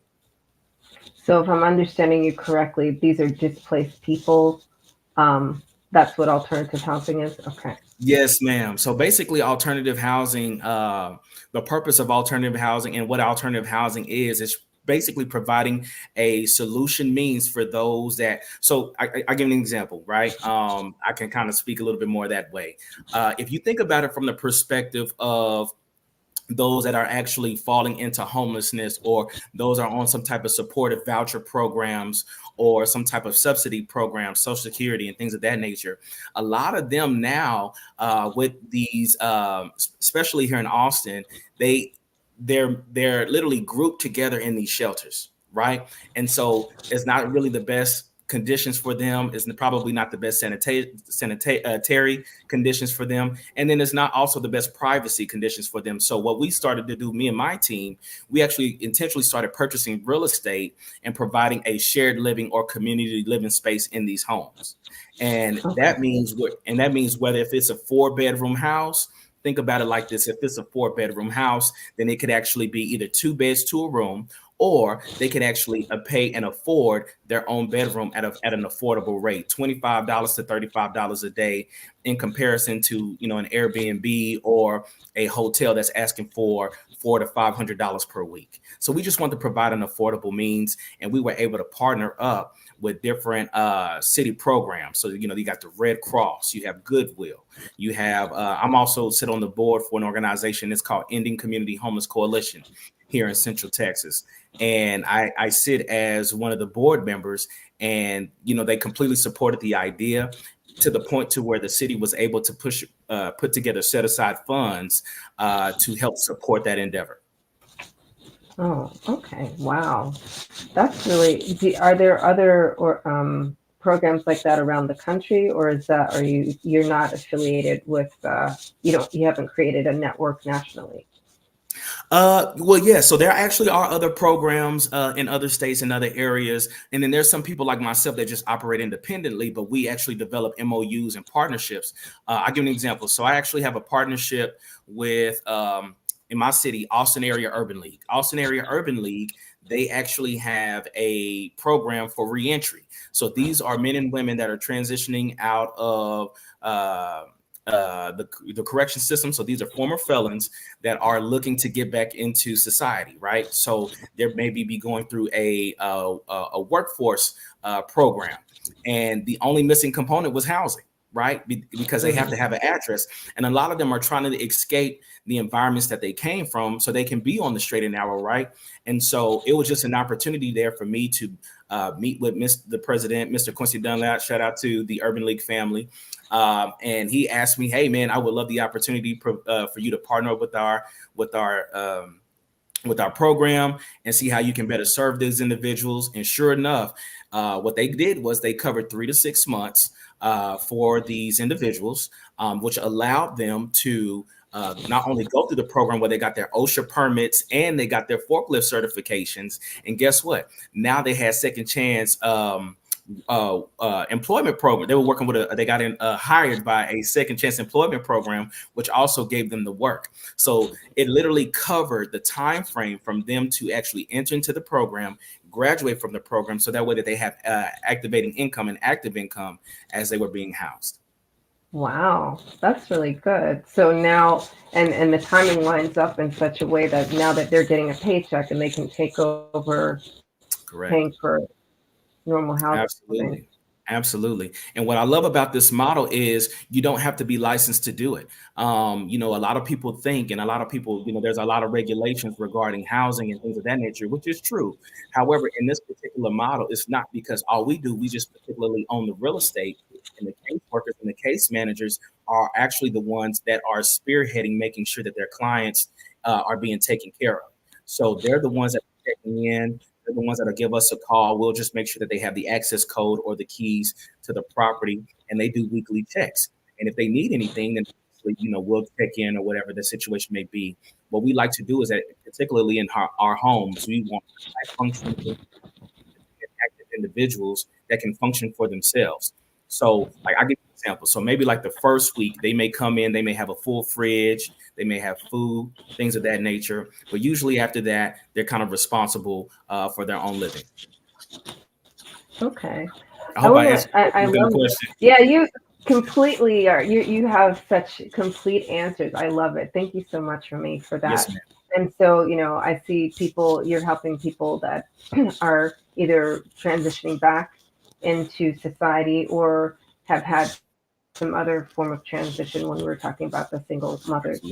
So let's move towards structures, like what kind of housing. So for example, like tiny houses have gained a lot of attention in recent years. And so I'm wondering, what are the advantages and challenges of living in a tiny house, and what do you think it's suitable for? Like, should you use it, or do you use that in your program? Sure. So we haven't got there yet to the tiny house yet. I do have a tiny home supplier. I am literally sending a proposal to the city now to see if we can get us some land. That's the goal. So we can get some land. And we actually have a partnership with the VA here in Central Texas. So that way our VA can actually have affordable means of housing, and they can have their own independent spaces, because here in Texas, the VA does not allow you to do a shared living space. They can actually have their own rooms, but they cannot necessarily live like maybe 2 bedrooms to a room or anything like that. Okay, like you were describing. Right. Yes, ma'am. And so, but I do have a tiny home provider, and what I've been able to do is I'm also a government contractor as well. So I actually have my MBE certification, my HUB certification, and my SBE certification regarding housing. And so I was able to meet a phenomenal woman. Shout out to Miss Rochelle Johnson for Houston Crisis and Cleanup. And what we did was we provided alternative housing in that way. There was an opportunity for inflatable tiny homes. These are literally military grade tents, military grade, high grade tents. These are absolutely weatherproof. And what it did was, like, during hurricane season, for any reason, if there's bad winds going on, or if there's any issues with flooding and these people have to be displaced, well, guess what? Now we actually have an inflatable tent that can go, whether it be on somebody's land, whether it can be actually inside a gymnasium or school or fire station, as these people are finding some type of temporary housing solution, so these people won't be completely crowded in a hotel or motel. Right. Yeah. Just really trying to be a solution to the community. And I was blessed, and I was fortunate enough with that big issue that happened a couple of months ago back in Hawaii. My team and I was actually able to send over 200 tents to not where they got affected by the fires. We worked with different ministries and different churches to where we was actually able to get them some inflatable tents. And so that was a blessing to be that. And it was only just a temporary solution until they were able to, find something. But unfortunately, a lot of people were still just sleeping on the street, sleeping on the roads. But because my team is amazing, they were able to get out 200 tents in a 6 to 10 days time span. And they were actually able to get them delivered in 3 to 5 business days. Wow, that's amazing. So you've been a blessing to even other areas of the United States in crisis. Trying to be. Yes, ma'am. Trying to be. Trying to be. Yes, ma'am. That's amazing. So in this case, these are like inflatable tiny houses, but it's a tent or is it a tiny house? So the actual term is it's an inflatable tent. So if you think about it from I don't know how everybody is familiar with, but what really got big during the Airbnb era was called glamping, which means glamorous camping. And it's basically these really nice, large, I'm talking 12 by 12 inflatable military grade tents. And these are huge, massive tents. So I'll give an example. So one can actually fit anywhere between 4 to 8 people, and the other one can actually fit, our larger unit can actually fit anywhere between 8 to 12 people. And this particular tent, what it allowed people to do was it actually came with an inflatable mattress. And believe it or not, a lot of people don't know this, but they actually have created inflatable furniture. It actually had a inflatable couch. It sounds unbelievable, but it's actually true. Unfortunately, I'm not in a position to upload any photos, but I would gladly show you those receipts. But it was it was literally a military grade tent, and I was actually able to find a supplier out in Germany that was familiar with doing work with FEMA. And so when I told him that I was doing government work, he said, "Hey, let's expedite it. We can get them going." And luckily, obviously because of the funding and FEMA, they actually was able to cover all the costs. So it was great to get that to them. Yes, ma'am. So yes, military grade tents, inflatable tents, but we call them tiny homes only because they're shaped like a home. So they really have the same architecture and structure like a home. They have 4 to 6 windows on each side. You can actually zip the door open and you can actually zip the door closed. They actually have coverings, and it actually has a functioning opening, so that way if you wanted to bring in like some type of like electronic or solar heater or portable heater or cool or air condition, that way it can actually keep air circulating within the tent. Interesting. Well, on the same kind of topic, I'm wondering about, so there's another trend of converting non-traditional spaces into homes, like shipping containers or old warehouses. Tell me more about that. So my specialty specifically, so as you know, a lot of people are going into creative housing, right? So you're seeing people not only buy containers, they're buying they're going to Home Depot and buying those little I forgot what the term is. Yeah, they're buying those little they're buying those. And so people are really becoming creative. I mean, I've seen people buy school buses. I've seen people buy RVs and convert RVs. I mean, that's really a thing now. The people that me and my wife, that we purchased our house from, they literally wanted to sell their house so they can buy an RV. They want to put 2 RVs together and convert it, right? And so I just see where people are stepping out of the traditional means of housing only because of that freedom, right? When you get to a certain level, when you get to a certain age, you just don't have the time and the energy to keep working and working and working toward those specific goals. So what alternative solutions can you look into? And that's what people are doing. I mean, even now, right, maybe about 15 minutes from me, there is literally a 3D printing community. They have literally, VR Horton. Yeah. So what VR Horton did was, because materials have become so expensive, they've used massive, giant 3D printers, and they've created these 3D. The material, I think it's like a concrete or a cement, and they've actually created these 3D printing homes. Yeah, as an affordable option, as an affordable means. And guess what? They're more sustainable. they're more safe, Okay. and they can actually last longer than a lot of these traditional homes now. So, I mean, there's all types of creativity there that's going Well, on. is this But like, I, yes, ma'am. I'm sorry, I'm so curious because like now you've got me thinking. So would that be like proper off the grid living? Like, do they have addresses when you get, you know, Yeah, places like actually they that? do. They actually have addresses. DR Horton purchased some land. I'm here in Central Texas. I live in the area of Georgetown. It's a suburb north of Austin. And what they did was, because wood was getting so expensive, the materials, all that kind of stuff, they had to go into more inexpensive means. And so you're seeing more and more people find materials. You know, it's believe it or not, cement, concrete is not that expensive at all. So they have these big, massive Don't 3D say that printers. out loud. You know what will happen, right? But it's true. It's true. So Yeah. more and more people are getting innovative. And I mean, there's even another company, shout out to them. They are also a partner of ours. It's called Boxable. Boxable is literally a home in a box. They come in foldable homes, and you can unwind it with a remote, and literally it'll unfold into a house. And then guess what? It has all the necessary plugins already included. So that's plumbing and that's electrical. Okay.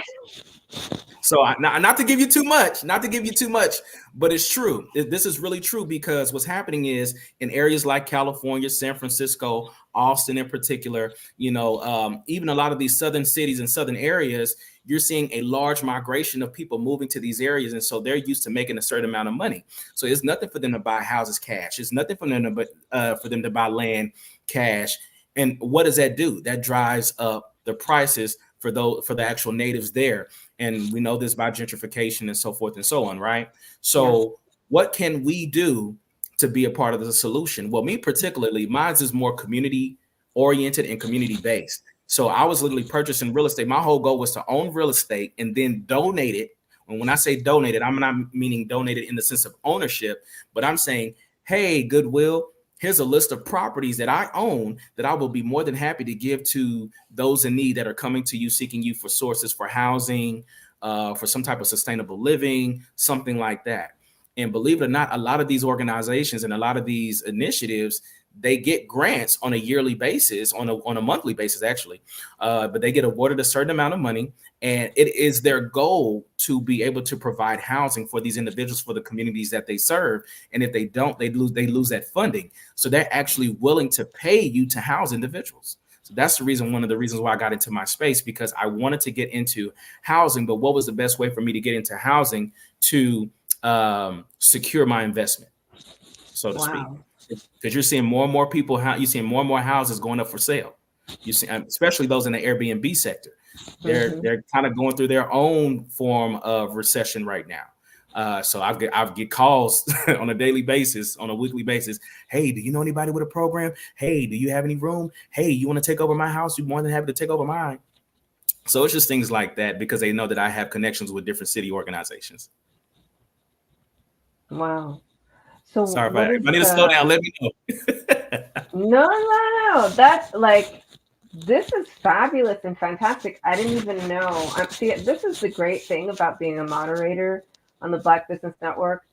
There's so much great work and organizations out there, and and we're all coming together and speaking, for of course, the elevation of our students and everything. Yes.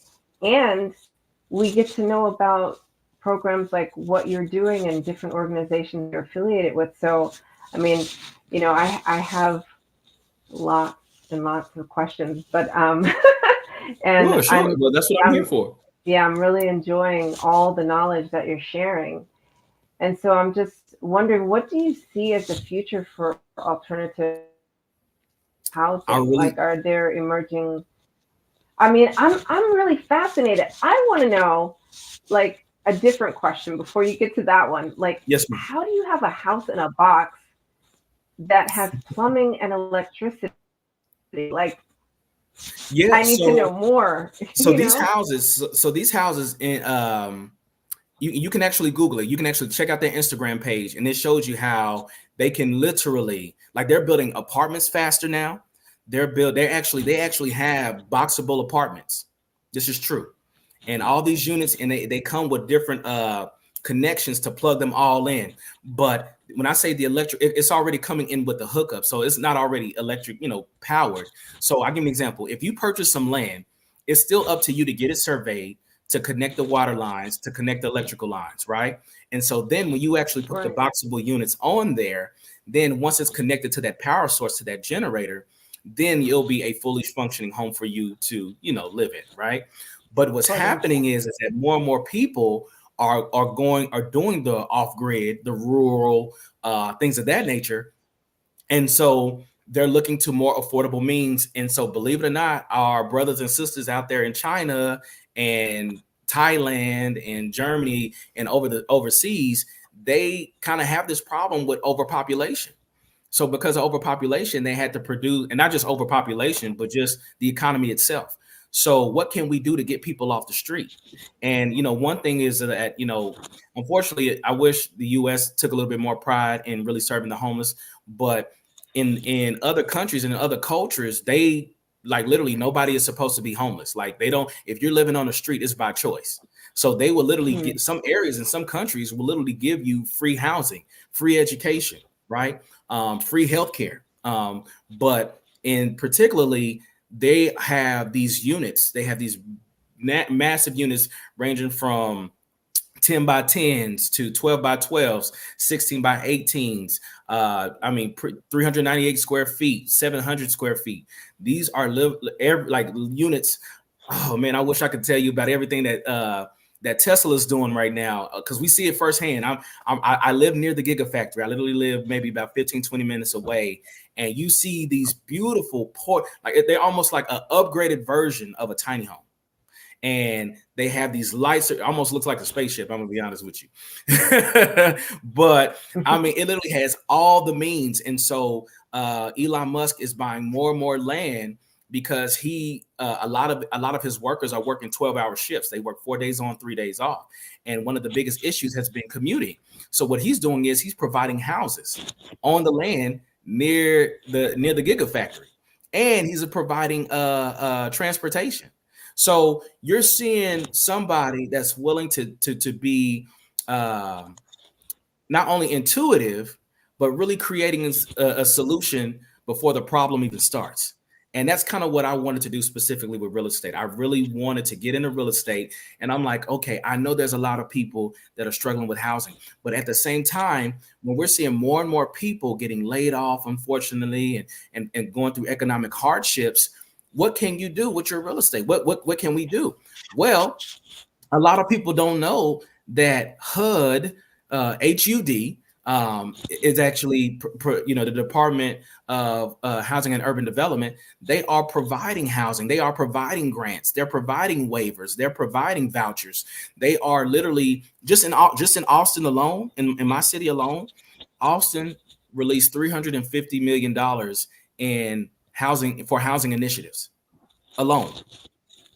So that's an opportunity there for you to purchase real estate, get some land, get some units, and then you go back to an organization that aligns with your morals and values. I know a lot of people that's in my space, they have a heart for veterans. So you know what they do? They go to the veterans, right? They have a heart for battered women. They go to the battered women that are leaving domestic abusive relationships. They go to those that are trying to go through some type of sober living, right? Some type of Alcoholics Anonymous, because they're recovering from drugs and alcoholism. There's an opportunity there. So you can specifically serve that catered group. And guess what? You can just sign a contract with that organization to say, hey, once these people are able to sober up or come from amongst that situation, you could just bring in the next wave of individuals that need to be serviced. Long-term contract. Wow. Securing that investment and making passive income at the same time while giving back to the community. You don't have to compromise either or. Being a blessing to be a blessing. I call it properties with a purpose. Yeah. Is that the name of your website? No, the name of my organization is called ELEC Housing Solutions. When there's no other solution, we want to provide the best solution, which is you. So people choose ELEC Solutions. ELEC Housing Solutions, specifically, we don't discriminate. We don't care, what your background is. We don't care if you had felonies, and if you had things, removed from your background, are you in a position where you're trying to make change? Have you been connected to the right social workers and seeking to make that change? If you have income, great.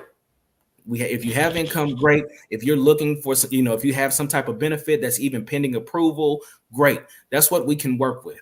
That's exactly what we can work with. And if you can't afford your own room, we'll be more than happy to give you an option to share a bed until you can get to a space to share your own room. And then you can then you can be a little bit more in a sustained place, a more secure place. And then you can graduate on and possibly find your own place to stay. So that's what we do. And we just want to provide options, because a lot of people don't have options. It's either, they pay outrageous prices and not have anything left over, or they're just on the street and keeping what they have. And it shouldn't be that way, So here's an opportunity for me to leave a legacy. Here's an opportunity to make a community impact. And literally, organizations are calling me. They will say, "Hey, Remy, we are ready. What is going on?" I had a call yesterday with a phenomenal sister. Shout out to my sister, Miss Bianca Williams, in the Milwaukee, Wisconsin area. She's being contacted. She's in Milwaukee, Wisconsin, but she's being contacted in Michigan because of the need is great there. I'm getting contacted in Ohio. I'm in Texas. I've been contacted in Florida. I'm in Texas. "Hey, Remy, can we implement? Is there a way that you can get with a city commissioner, a city manager, and we can see how we can serve?" How Just long different does it things take like a city? Yes, I'm ma'am. Go ahead. sorry. Yeah, I was wondering, how long does it take a city to implement a program or an affiliation like what you're doing? Can I tell you exactly what I did? In true transparency, what I did was I actually started purchasing real estate first. Right. Well, no, let's back that track. What I started doing was I started developing relationships with different housing organizations. So I started looking at what are some, here's a keyword, family, for those that want to look this up. It's called rapid rehousing. You look up rapid rehousing organizations near you. I'm gonna give you a really great website. This is a really great resource. This is my bread and butter. So I'm happy to share the game. Okay. It's called findhelp.org. When you go to findhelp.org, you can actually put in your zip code of where you stay in your local area. And I don't know if this is on the international level, but this is a database specifically geared for the US. So if you live in Austin, or you live in Houston, you live in Dallas, or any neighboring city, St. Louis, Detroit, Chicago, Illinois, wherever you live, you just put in your zip code, and it's going to give you you're going to click on the housing tab. There's a housing tab. You click on the housing tab. Once you click on the housing tab, it's going to give you a list of options. It's going to say short-term housing, long-term housing, residential housing. Let me, help you find housing.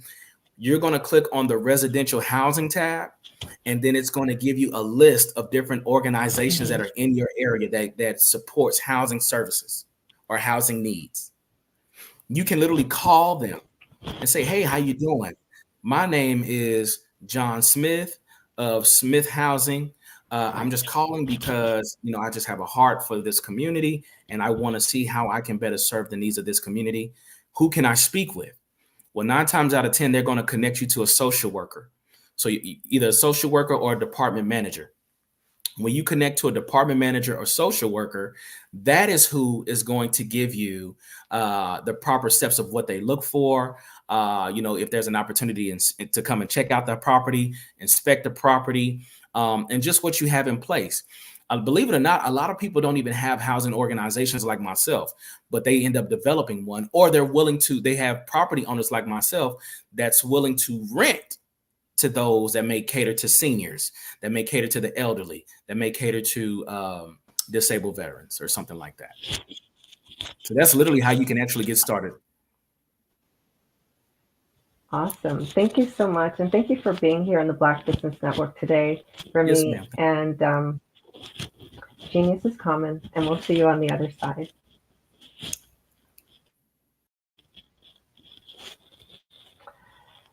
So it's really been great to be your moderator this morning. My name is Cordelia Gaffar. I am the CEO and founder of Workout Around My Day Incorporated, helping highly intelligent women to create sustainable practices of self-nurturing.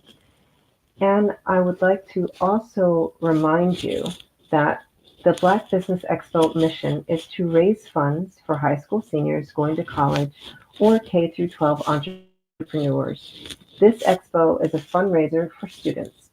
You may go to www.blackbusinessexpousa.com, donate to the scholarship fund, or use the Cash App that is on the screen below, BBX USA. Our goal is to give laptops and up to $5,000 to 10 students. Students can register online at www.blackbusinessexpousa.com. Every dollar counts, so we want to remind you to donate to the scholarship fund. We want to thank our Black Business Expo USA sponsors for the month of November: NC100, Moody Capital Partners, Suede Soul, BDM Media, Lotus Rocher Coaching and Training, Carolina Virginia Minority Supplier Development Council, Step Management, Hello LLC, Ortiz de Decus LLC, BHS and Associates, Margie McLean Foundation Inc., Genius is Common, Earth Essentials, Malane Cheney Global, Executive Women's Success Institute, The Quality Coaching Company, Superwoman Business Services, Creative Force Studios, Lee Entertainment, Artistic App Design, Black Business Expo USA. Genius is Common, and I will see you on the other side. I'd like you to imagine with me. What if you could build your own city? A place where every child can find nurturing people to help them achieve their full potential. A place where every adult can access job training support, where health education is abundant, where social justice ruled the land. A place without limitations. Welcome. You have arrived at STEM City USA. It is what every city should be. A safe and trusted community where you find people and resources to help you become everything you are and beyond. STEM City is unlike anything you have ever experienced. It is a digital twin of the world around you, only better. STEM City is about energy and soul renewal. It is more than a digital world. You can almost feel the power of live cultural events, music, and theater. STEM City promises a better future for children with caring mentors and hands-on activities with dedicated tutors to support our youth. STEM City is your passport to a healthy lifestyle with weekly events addressing our community's many issues. STEM City is your financial well-being with helpful information on wealth management, career advancement, job training, and so much more. STEM City is the community you deserve. It is the city where your dreams can come true. STEM City USA, a place in the sky that is accessible to all who reach for the stars.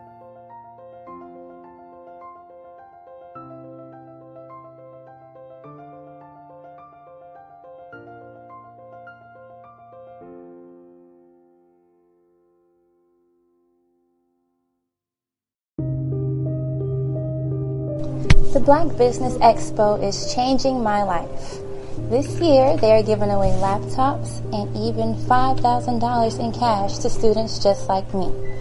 I'm Alexis, and I want to go to college to fulfill my dream of becoming an entrepreneur. Help the Black Business Expo going to www.blackbusinessexpousa.com and also becoming a vendor, a sponsor, or donating.